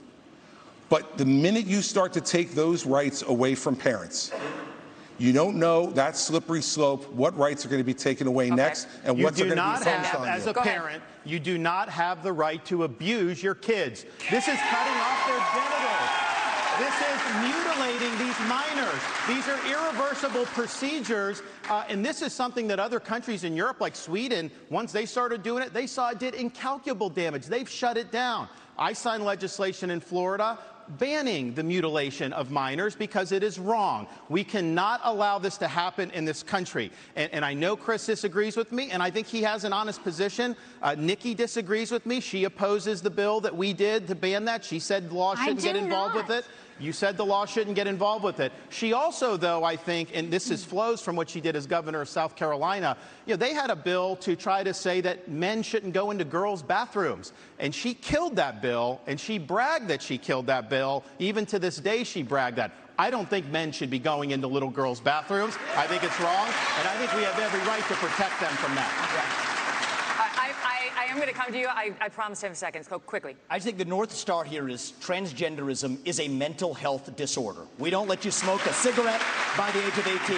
We don't let you have an addictive drink of alcohol by the age of 21. And I just challenge Ron DeSantis to go one step further and support what I think is clearly within the authority to do, using federal funds just like Reagan did in '84 for the Highway Act that said the minimum drinking age needs to be 21. We can do the same thing when it comes to banning genital mutilation or chemical castration. I know Ron's been unclear about that on the federal level. I'm crystal clear. That's where I stand. Got it. That's a mental health disorder. That's where we need to be at. Go ahead. So first of all, Ron has continued to lie because he's losing. No, it's not just, a lie. You are lying. You said it on tape. So first of all, I will say that when I was governor, 10 years ago, when the bathroom situation came up, we had maybe a handful of kids that were dealing with an issue. And I said, we don't need to bring government into this, but boys go into boys' bathrooms, girls go into girls' bathrooms, and if anyone else has an issue, they use a private bathroom. Now, 10 years later, we see that this issue has exploded. And this shows how hypocritical Ron continues to be. When he was running for governor and they asked him about that, he said he didn't think bathroom bills were a good use of his time. You can go look that up. I signed a bathroom bill in Florida, so But that's you said- obviously no. not true. So the idea that you would say that I was signed against it, you that. didn't. You killed it, I signed it. I We stood up didn't. for little girls, you didn't do it. And there was this going on. I was actually just in South Carolina. Some of the legislators told me at the time there were boys going into the girls. That's the There whole were reason not. why they No, did no, it. no, no, no. And so they say when she does that explanation that that doesn't hold water. And this is the upstate of South Carolina. Ron. I signed the bill. I Do protected you the know girls. South Carolinians? She did not do you it. know I South know that. Carolinians? Because South Carolinians. No. You are not going to talk about my state like that, because I will tell you for a fact, South Carolinians never allowed that to happen, and we did not have that issue at the time. What I have always said is boys go into a boys' bathroom, girls go into a girls' bathroom. But hold on one second. I also say that biological boys shouldn't be playing in girls' sports, and I will do everything I can to stop that, because it's the women's issue of our time. And I signed legislation to protect women's sports. I actually get this stuff done. You got it. Thank you, guys. We're going to move on. Mr. Ramaswamy, when discussing your Hindu faith in September, you seemed to take a shot at Ambassador Haley, who is also Indian American and who converted to Christianity as an adult. You said, an easy thing for me to do, being a politician, is to shorten my name, profess to be a Christian, and then run. Make Vivek Vicky or whatever, end quote. Are you questioning Nikki Haley's Christian convictions? And why has your campaign made a point of referring to Ambassador Haley by her given first name, Nimarata, even though she's gone by Nikki for her whole life? Well, my whole deal is if Nikki Haley, of all people, should know how to pronounce my name correctly, the rest of the news media can learn it. My deal is I'll call her Nikki when she can say my own name right. That's our little fun side bet there. Here's what I will say is deeper. I don't question her faith, but I question her authenticity. And I think that's deeper here. We were just talking about the trans issue. This is a symptom of a deeper cancer in American life, identity politics. This new religion that says your race, your gender, and your sexuality are your identity. It is anti-American. It is meritocratic. It's anti-meritocratic, and it is dividing this country to a breaking point. And I've spoken about this to the left. My books are all about this. I've preached this to the left, but it's even worse when Republicans try to play the same game. We're talking about that trans issue. And Nikki Haley's campaign launch video sounded like a woke Dylan Mulvaney Bud Light ad talking about how she would kick in heels. At the first debate, she said that only a woman can get this job done. That's what she said. After the third debate, when I criticized Ronna McDaniel after 5 failed years of leadership of this party and criticized Nikki for her corrupt foreign dealings as a military contractor, she said that I have a woman problem. Nikki, I don't have a woman problem. You have a corruption problem. And I think that that's what people need to know. Nikki is corrupt. This is a woman who will send your kids to die so she can buy a bigger house.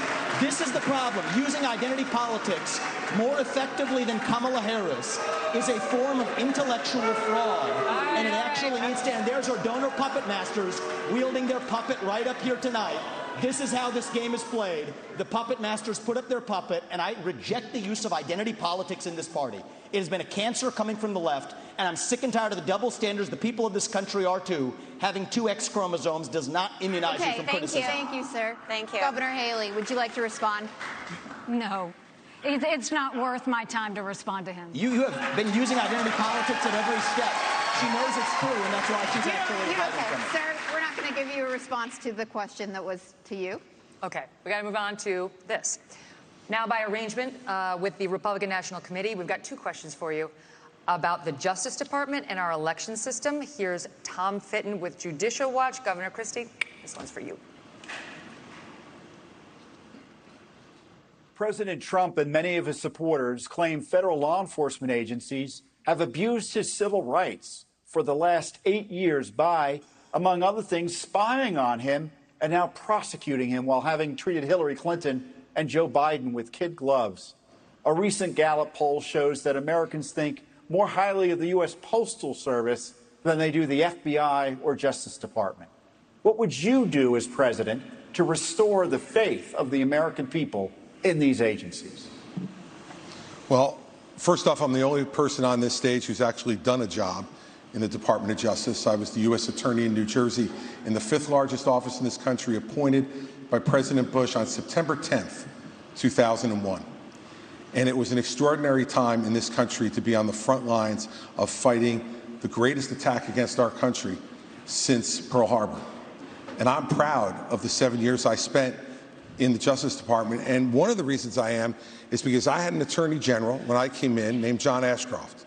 And John Ashcroft stood up and told each and every one of us our job was to do one thing, to make sure justice was done every day, regardless of partisanship, regardless of gender or race or any other consideration. And that's what we did for 7 years. And at a time when our country was at its greatest moment of danger in the last 40 years, we did exactly that, and there was not another domestic terrorist attack on this soil. So what I would do as president, having had that experience, and the only one who's had that experience, is to pick an attorney general who will absolutely do the same thing that John Ashcroft did, to pick U.S. attorneys who will only care about making sure that justice is done without regard to any other consideration but the facts that are presented and whether someone is guilty beyond a reasonable doubt and the government can prove it. We have had attorneys general like Eric Holder and Loretta Lynch and Jeff Sessions, and now our current attorney general, who have not met that standard. And the only way you restore people's faith in the justice system is to put someone like that in charge of the Justice Department, and then as president, to get the hell out of the way on anything that involves criminal investigations. If a president's involved in trying to do something and put their thumb on the scales, Donald Trump says he will do, that makes people much less likely to believe our justice system can be fair. Thank you. Thank you. Governor DeSantis, this next one's for you. Back to Tom Fitton. Many Republicans are concerned about the legitimacy of elections. A federal judge just ruled that Pennsylvania must count undated mail-in ballots, and unlike Alabama, many states still don't require any identification to vote. What should states do now to increase election integrity?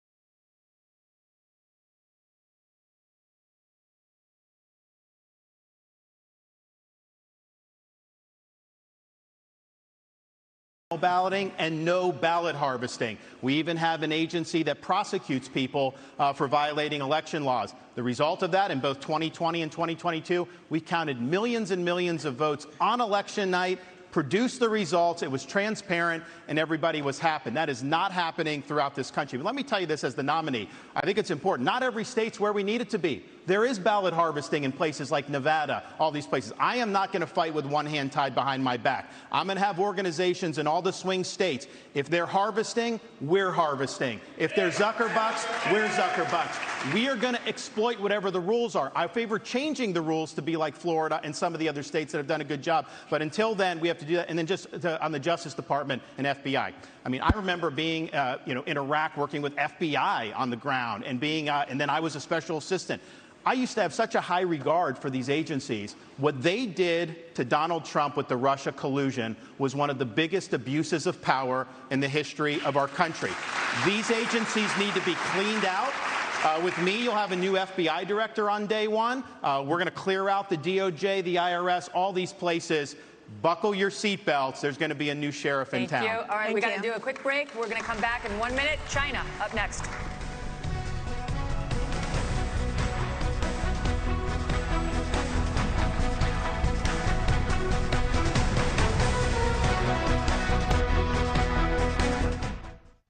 Well, this debate's getting interesting tonight. Hopefully you guys are following along. A lot of jibs and jabs, like we've been saying. But, of course, now we're seeing some actual information coming out. DeSantis got some good points in, especially on the immigration and issues going along with that. And China, blocking China from buying up U.S. land, of course, and moving Chinese companies in is a good start. But we got to start with the actual border crisis as it is now. That's the biggest thing. The biggest thing is the border. If we can't protect our nation from incoming people or troops, let's face it, because that's what they are, some of them at least, we have a bigger problem. And that's something that we're not hearing on the debate tonight of the actual immigration issues that are leading us to bigger problems in the future. Maybe not now, but of course in the near future. Is who's actually entering the country. As we know, of course, from documents that have been serviced and everything else, massive amounts of Chinese fighting age men and fighting age men of every country at this point have been entering our southern border. Nobody's talking about that. Nobody's even bringing it up. And that's a big, big problem. Of course, then you got people fighting about how to deal with the transgender issues that are falling in this country. And let's be honest, you're not going to change the masses by banning or making things illegal.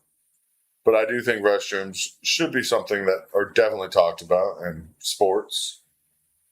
But you can't ban transgenderism, which that's what they're trying to do at this point. It's not going to work. It never does. It never does work best for anybody at this point.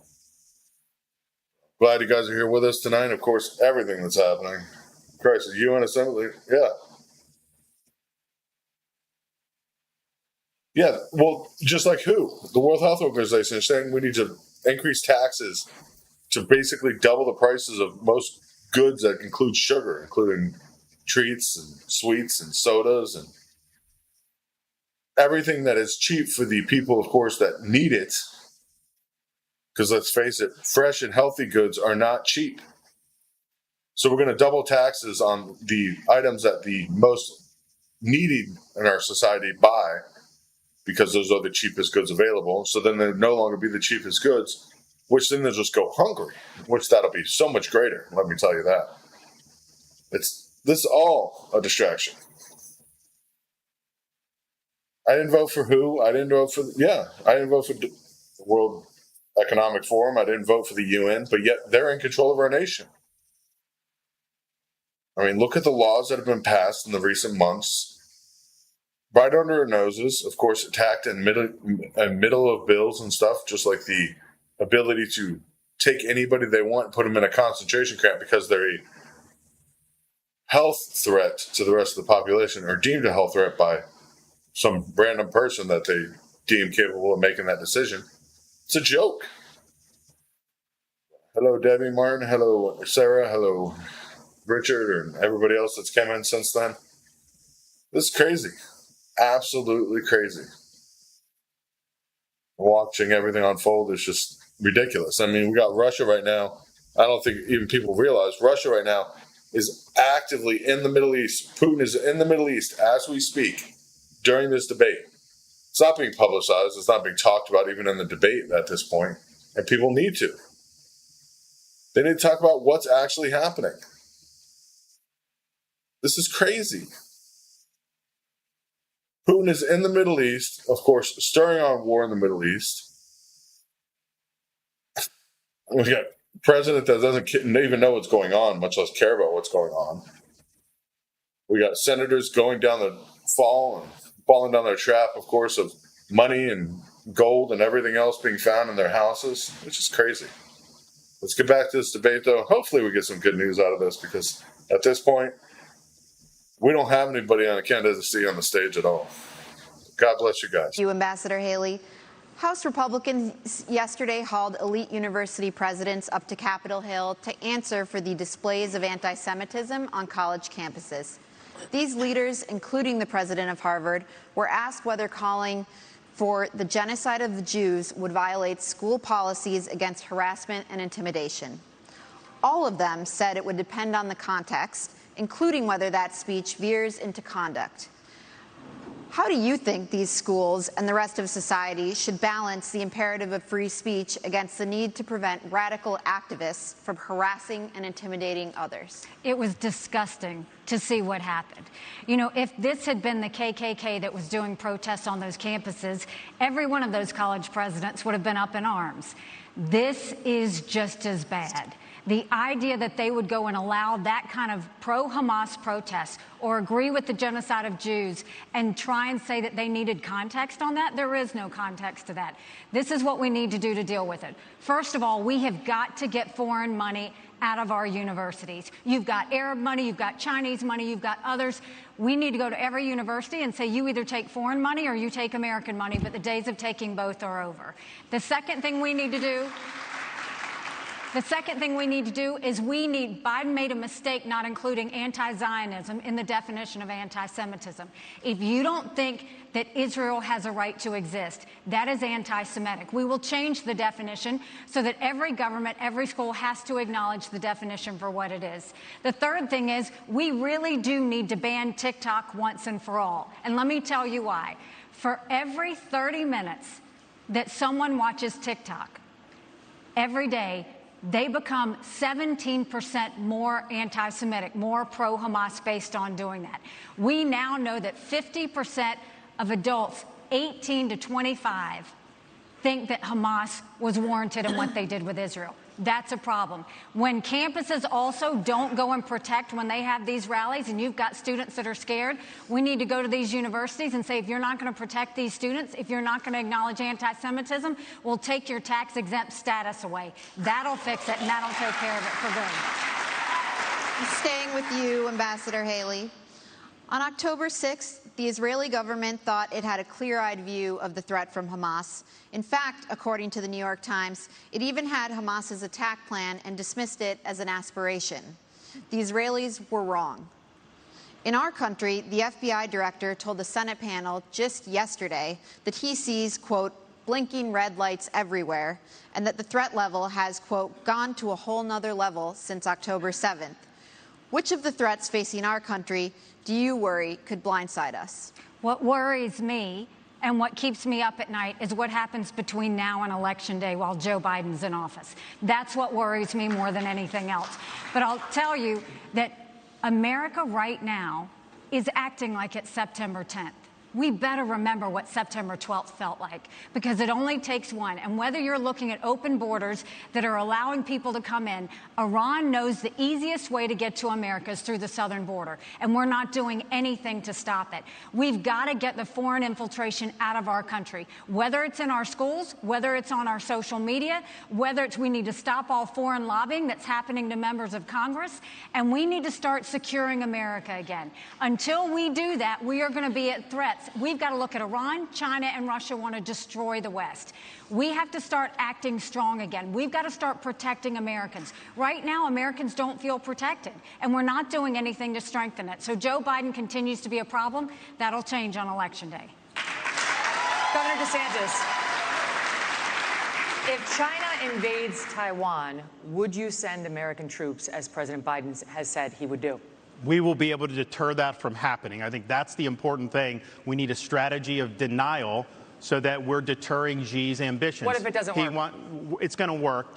Taiwan's an ally. We have long-standing American policy, and you know how that's done, and we will follow that. But here's the thing. Taiwan is important not just because of semiconductors. It's important because if China is able to break out of this first island chain, they're going to be able to dominate commerce in the entire Indo-Pacific. They will use that to export authoritarianism all around the world, including here in the United States. You look at some of these guys, actually some of them that are supporting Nikki on Wall Street, they grovel to China. Anytime something happens, they got to go do that. So they already exert a huge amount of authority over this country. It will get a lot worse. So deterring China's ambitions is the #1 national security task that I will do as president, and we will succeed. The 21st century needs to be an American century. We cannot let it be a Chinese century. Mr. Ramaswamy, I think we need to be clear. I'll be clear on the same issue, if I may. I'm coming to you next on Taiwan. You said if you want to stop Xi from invading Taiwan, quote, let's open a branch of the NRA in Taiwan and put an AR-15 in the hands of every family and train them how to use it. That will give Xi a taste of American exceptionalism, end quote. The National Police in Taiwan announced a zero-gun policy last year. Is this a serious policy proposal? And if it isn't, why do you keep repeating it? Well, it's part of a broader deterrence strategy. And so I think I'm going to respectfully disagree with Ron here. I think the next U.S. president needs to be crystal clear that, at least for the foreseeable future, the U.S. will absolutely defend Taiwan. And it is with that clarity that we actually achieve deterrence. But I have a broader strategy than that. We need to get on side in our relationship with India, take it to the next level. India has to be able to block the Andaman Sea, which is where China gets most of its Middle Eastern oil supplies. That's critical. I also do believe the Second Amendment is a critical way of preventing foreign autocrats from being able to. It's worked in America. Why wouldn't it work in Taiwan? So it is part of a broader strategy. But I do think that we need to be specific about our deterrence strategy, or else Xi Jinping is just encroaching by the day. And the reason why we're not doing it for China, I want to be crystal clear, is because we're scared. Why are we scared? Because we depend on them for our modern way of life. Why do we depend on them for our modern way of life? It's because Nikki Haley's latest friends like Larry Fink have created commingled economies with BlackRock telling Exxon and Chevron they can't drill here, while being a shareholder of PetroChina, not applying those same constraints in China. So it is our economic dependence on China that makes us scared. If that were a Russian spy balloon, we'd have shot it down in an instant. If that were a Russian spy base in Cuba, we'd be actually going hard on them instead of turning the other way as we are with China. So it comes back down to that economic dependence. We cannot depend on them for our pharmaceuticals, our semiconductors, and people have been lied to for a long time. Our own military, the F-35 jets that we make in this country, depend on China, and it's going to take an outsider to fix that broken establishment. Thank you, Mr. Ramaswamy. Ambassador Haley, would you like to respond? I mean, when it comes to China and Taiwan, the one way that we keep China from going into Taiwan is, one, make sure that we win in Ukraine, that we protect our friends, but also let China know that they'll be hell to pay if they go into Taiwan. They need to know that there is going to be a force that's going to go against them. And they need to know it's not just going to be the United States. That is why we need to build our partnerships with India, with South Korea, with Japan, with the Philippines, with Australia. We need to start pulling that alliance together. And the first way we do that is we need to make sure that on day one we look at the fact, if China pulled the rug out from under us tomorrow, would we be ready? Think about what happened during COVID. Everybody told you to wear a mask. They were made in China. Everybody told you to take a COVID test. They were made in China. Everybody went and, I mean, everything that happened. If you go to the drugstore, all those medicines are made in China. We have to make sure that we are not relying on China for anything related to our national security, which means let's start focusing on doing deals with our friends now. Thank you, Ambassador. Governor Christie, I'd like you to weigh in on that. And do you think arming every family in Taiwan with an AR-15 is a plausible policy? You know, I don't think we have constitutional authority over Taiwan to give them a Second Amendment. I think they can only do that for themselves. But look, I want to be really clear. Once again, I want to play the role of actually answering your question, which is if China went after Taiwan, you're absolutely right. I would, as president, have us go militarily and defend them. Secondly, I'm not afraid, based upon those economic relationships, to do that, because these economic relationships mean nothing. Nothing. If what's going to happen is that China is going to come and act in that region of the world however they see fit. It's not right. And I'll say this about what I heard from Nikki earlier. She said that Donald Trump was good on trade. He wasn't. And the proof that he wasn't good on trade with China is that all he did was impose tariffs, which raised the prices for every American. You want to know what has contributed to inflation in this country? Yes, it's more government spending. Yes, it's the fact that we're printing too much money. Absolutely. But it is also the increase in prices that were driven by Donald Trump's tariffs. And one last thing. You can't say he was good on trade because he didn't change one Chinese policy in the process. He failed on it. Thank you, Governor Christie. Governor DeSantis, switching subjects here. For 15 years, Republicans have been burned by politicians' promises to repeal Obamacare. Trump repeatedly promised to replace it with, quote, something terrific, but failed to propose anything. You're now promising something better. But Florida has more uninsured people than almost any other state. Why should Americans trust you more than any other Republicans who've disappointed them on this issue? Well, I think we have millions of Americans who do not have access to affordable health care. And it's not just getting some type of card and Medicaid, because a lot of times they don't even get access to doctors. Do you actually get access to care? The other thing is we have millions and millions of people who don't have access to good doctors and good hospitals. Florida did not expand Obamacare. I think the states that did that, I think, are struggling financially. So that, yes, we declined to do that, and I don't think that that was the right policy to do. But we are going to go after the cost. You're paying too much for everything. We've actually addressed this in Florida in some ways, but you need price transparency. You need to hold the pharmaceuticals accountable. You need to hold big insurance and big government accountable, and we're going to get that done. I think it's very, very important economically. I think it's very, very important for the country that we get that done. Go ahead. Yeah, so I actually wanted to, this is a very personal issue to our family. I wanted to take actually a minute to recognize my wife who's here today. Badass surgeon. She did a bunch of cases with cancer survivors earlier today, flew here to be tonight. We'll be back at 7 a.m. in Columbus, Ohio tomorrow, taking care of those patients in the OR. And on the front lines of people who have actually not swallowed for years. And here's what's something that's awful that's happening in our healthcare system.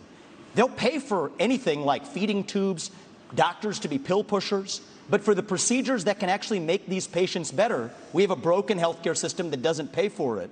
My wife, Apoorva, in many cases, does not get paid for those procedures. She does them anyway because it's the right thing to do. But that does not work system-wide. So here's the answer. We don't have a healthcare system in this country. We have a sick care system. We need to start having diverse insurance options in a competitive marketplace that cover actual health, preventative medicine, diet, exercise, lifestyle, and otherwise. And here's how we deliver that. End the antitrust exemptions for health insurance companies. That's where the competitive marketplace begins. That's crony capitalism, and that's the answer. Okay, through Operation Warp Speed, the Trump administration and private industry developed a COVID vaccine in record time. The program protected the drug companies from virtually all lawsuits over vaccine injuries. The government has a program to compensate for such harm, but critics say it is a black hole of bureaucracy. 12,000 claims filed, 10% decided, only 8 payouts so far, in a forum with no right to counsel, no hearings, no appeals. Mr. Trump says he's very proud of Warp Speed. Should he be? Well, this question specifically on liability goes back to actually Reagan. And Reagan is a president who I admire. Many of us do. I think that reviving that spirit is in many ways going to be good for this country in so many ways. But one of the areas where he erred was this special form of lobbying to say that one kind of manufacturer, a vaccine manufacturer, cannot be sued for their product liability. So I have pledged, it is part of my legislative agenda, we will repeal that, just like we will repeal every other form of crony capitalism. People who have been harmed by those vaccines deserve accountability. They cannot be forgotten Americans. And I think one of the top lessons we learned from that COVID pandemic is that free speech in this country is most important in those alleged times of emergency. If we had been allowed to openly debate the merits of those vaccines, they would have been never mandated in the way that they were. And in general, I don't think that we should want capitalism and democracy to share the same bed anymore. It's time for a clean divorce. Let companies be companies, but I don't like the crony capitalism. This dates back a long time in both parties. And I think that we need to end the lobbying. And I personally believe that if you have been working in the government, you should not lobby that government for 10 years. If you have been a government elected official doing deals with companies, be they Boeing or be they pharmaceutical companies, you should not join the board of that company for 10 years after. The former chairman of the FDA, the leader commissioner of the FDA, ended up on the board of Pfizer. Nikki Haley did deals with Boeing, ends up on the board of Boeing. I don't care if it's a Republican or a Democrat. We need some basic principles that end the corruption in government. That's how we got the health insurance exemptions. That's how we got the pharmaceutical product liability exemptions. We end the corruption. We need a reckoning for what this government did during COVID-19. That includes the mRNA shots. They put it out. It was experimental. People wanted it. Then the government started trying to mandate it, to say you don't have a right to put food on your table if you don't take an mRNA shot that was under emergency use. They tried to take nurses away. Now, in Florida, we blocked that. We provided protections for everybody so that they wouldn't lose their job. You also have the FDA approving an mRNA shot for 6-month-old babies. There was no data to support that. They're doing it because big pharma will make money. So I'm going to go in there, CDC, NIH, FDA. We're going to clean house. There's going to be a reckoning, because right now nobody's been held accountable for any of the damage. And they're going to try to do it again. When I'm president, this will never happen to our country ever again. Thank you, Governor DeSantis. And we will be right back in just a few moments for our closing statements from our 4 candidates at the Republican primary debate. So during this debate, you know, what's happening right now, Putin and Saudi Arabia's crown prince are just chatting up, having talks about cutting oil production as we speak right now. This debate, of course, covering that, or hiding this, overshadowing what's happening. It's crazy. Literally watching what's happening as Putin and Saudi Arabia's crown prince are discussing further OPEC cooperations. And this whirlwind visit, of course, that's happening. This is a huge deal. Further cooperation on oil prices, of course, as OPEC members, and a Kremlin spokesperson is quoted saying, with a Saudi account of the meeting, that the crown princes praised the joint coordination between the two countries that helped remove tensions in the Middle East. Basically, praising China and Russia. All this de facto, of course, shit going on, happening in the middle of everything else that's being unfolded during the debate. And really, nothing anybody really needs to hear in the debates or mainstream media is actually fixing anything. It's crazy. Absolutely crazy. We're watching the world being sold out from underneath of us as we speak, and nobody is saying anything about it. Nobody. We don't have mainstream media covering it. We don't have anything else. And of course, Biden is pleading with Republicans on Ukraine, trying to get more money there. Meanwhile, the Middle East is siding with Russia now too. This is insane. And of course, nobody's saying anything about it.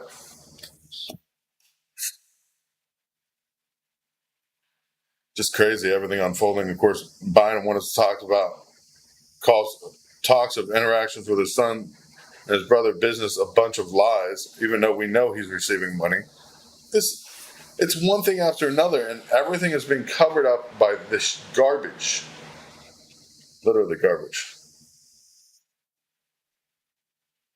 They don't care about our country. They don't care about the citizens of our country. And I don't think any of these politics on stage, believe it or not, I don't think any of them care about anything that's actually happening to the citizens. It's all about what makes them look best. But that's what it is. It's about what makes them look best. Who cares about what their country's going to be heading when we can't get oil? Who cares about where the country's heading when we're all sick because of forced vaccinations or forced internment camps? Because that's where we're heading. That's where we're heading at this point. We're heading towards being put in internment camps if we don't agree with what the government wants to do. The government's not here for us. They're helping immigrants that are here illegally before they'll help actual veterans of our foreign wars. You know, our veterans that have fought and died for our countries, the ones that have fought and been majorly injured and aren't able to sustain work, living on the streets, being kicked out of the hotel rooms that were being paid for under the homeless clauses. Of course, they've been kicked out and they're being replaced with immigrants. They don't have money for the veterans to house them in this freezing weather that we're having now. During this global warming, let me tell you, it's 61 degrees here in sunny Florida. South Florida at that. Usually never gets this cold even after Christmas. So all this unfolding. And these people are more worried about what they look like in the eyes of other people. Yeah, immigrants, UN soldiers, Chinese soldiers, Hamas or terrorist organizations, all coming through. It's ridiculous.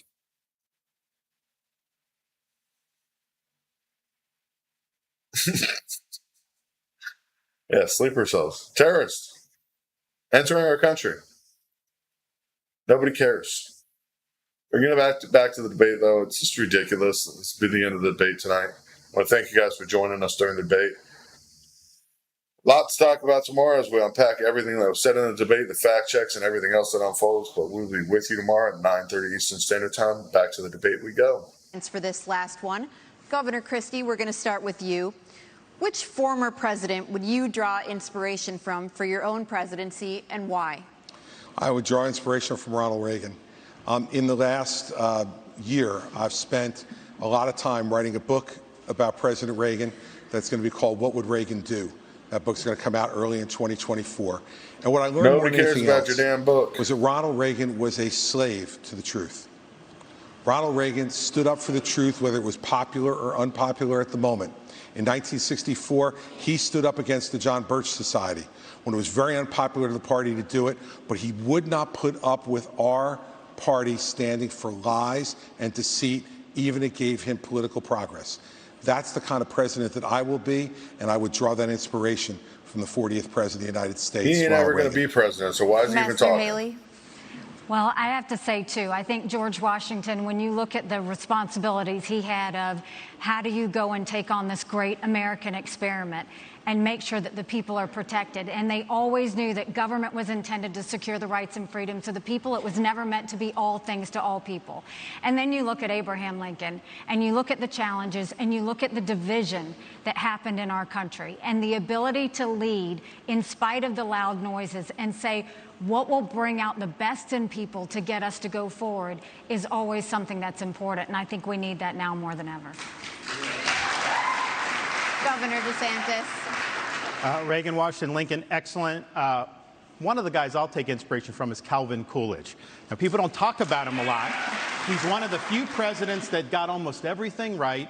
He understood the proper role of the federal government under the Constitution. We need to restore the U.S. Constitution as the centerpiece of our national life. And that requires a president who understands the original understanding of the Constitution, who has a good sense of the Bill of Rights, and who knows how we've gone off track with this massive fourth branch of government, this administrative state, which is imposing its will on us and is being weaponized against us. So Silent Cal knew the proper role of the federal government. The country was in great shape when he was president of the United States, and we can learn an awful lot from Calvin Coolidge. Over to you, Mr. Ramaswamy, to conclude our history lesson. Sure. Well, I will say Ron picked a president who was born on July 4th. I'll pick one who died on July 4th. It's Thomas Jefferson. He was 33 years old when he wrote the Declaration of Independence, and you all are sitting on a swivel chair today. He invented the swivel chair while he was at it, while writing that Declaration of Independence. That's that founding spirit that we miss, that we're the pioneers, we're the explorers, the guy who sent him out on the Lewis and Clark expeditions. And I think a lot about what would Thomas Jefferson say to today's Republican Party. And I think one thing he'd remind us of, we haven't talked about it as much tonight, but I think it is one of the interesting ideological discussions we're having in our party is freedom of speech. You get to express your mind freely, no matter how heinous the opinion. Thomas Jefferson understood that. All right. He's an inspiration for me. Thank you, Mr. Ramaswamy. And believe it or not, it's time for closing statements. Governor Christie, would you like to begin? Sure, thank you. I want you all to kind of picture in your minds Election Day. You'll all be heading to the polls to vote, and that's something that Donald Trump will not be able to do because he will be convicted of felonies before then, and his right to vote will be taken away. You know, I like donuts, and everybody knows it, and this is why I should not be president. I just love my donuts so much, and they are so good. Let's keep continuing eating donuts, and all donuts for everyone, forever. And while we're at it, we should go ahead and raise taxes, because this is what we are. We are a country of taxes. We're a country that needs to control its people, because that's what I want to do. I take after Coolidge, which of course was a president that deemed that control of the population was necessary in order to control the nation's outcome. I think people need to understand that this is what I stand for as Chris Christie here up on the stage. Is responsible for their own conduct, even a president. I'll be the kind of president who has the humility that knows that you work for the people. It's not the other way around. I will earn your trust. I want to earn your vote. Thank you, Governor Christie. Mr. Ramaswamy? I'll use this to just address a topic we didn't talk about tonight, but I think is one of the most important topics that needs to be discussed. That is this climate change agenda that is shackling this country like a set of handcuffs. I said it at the first debate, and I stand by it. The climate change agenda is a hoax because it has nothing to do with the climate. That's what we have to see.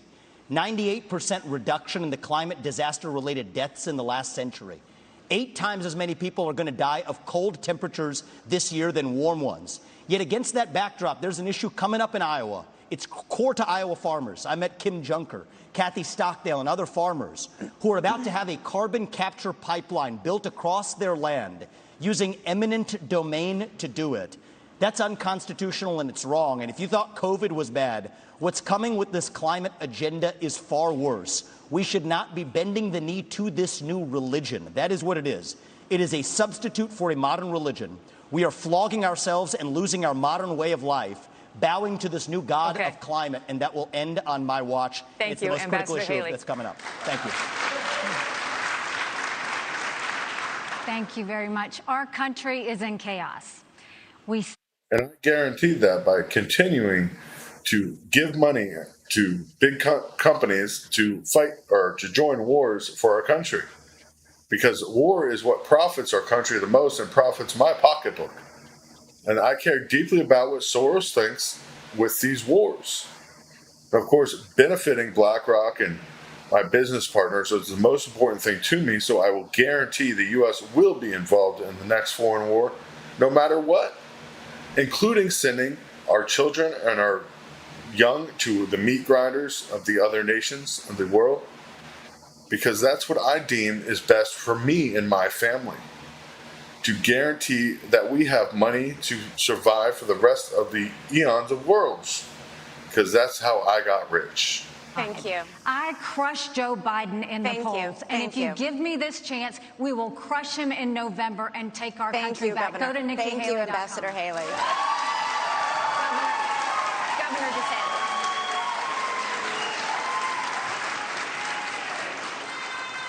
We are in jeopardy of being the first generation of Americans to leave to our kids and grandkids in America less prosperous. And this guy would actually be saying, I hate Trump because he's the one that got me elected, and I don't know how else to show my appreciation for that other than hatred, because I want to take his job now, and he's not giving it to me. So I'm going to throw a fit like a little baby and say Florida is the best at every single thing that I can do, because Florida is the best at immigration because they don't have a border with a foreign country. Yes, we have Cubans coming over, and there's no way we can stop them. Of course, we give them amnesty as soon as they land on our shores, but yet that's just Florida's way of doing it. That's the way we do things in Florida, you know? We're going to do things the right way because it's the Florida way. And yeah, Trump got me elected, but that's why I don't like him.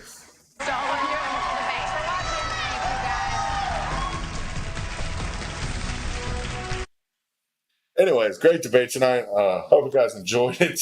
Definitely had to sound out at the end and let you guys hear exactly what I thought they were saying during the whole debate, because that's what I believe is actually unfolding here. We have a candidate that's for himself and donuts. We have a candidate that's for foreign wars of any kind and profit herself and Soros and BlackRock. And we have a candidate that is new to the political scene, let's be honest. So I can't really ding him on that. And then we have Ron DeSantis that just hates Trump so much, even though Trump is the one that got him appointed his governor seat here in Florida. And of course, he rode the coattails all the way through on that. So now he has to attack Trump at every turn. We have a lot of stuff coming up in the next year. We know as this all unfolds. Hopefully, Trump is not going to show up at any one of those debates. We knew this ahead of time. But hoping at least we'll see a vice president pick out of this group, and I'm thinking it's Ramaswamy at this point, because the rest of them are just garbage. And I don't trust Ramaswamy necessarily. So I could definitely see a Marjorie Taylor Greene vice president. Very seeable at this point. Marjorie Taylor Greene, I believe, or Ramaswamy. We'll see. Thank you guys for joining us tonight. Of course, we will be back tomorrow night talking about actual news and not just the debates. God bless you guys. Be safe. Take care. And God bless America. All this shit going down. We don't know what's going to happen next. We got to be there for each other. Good night.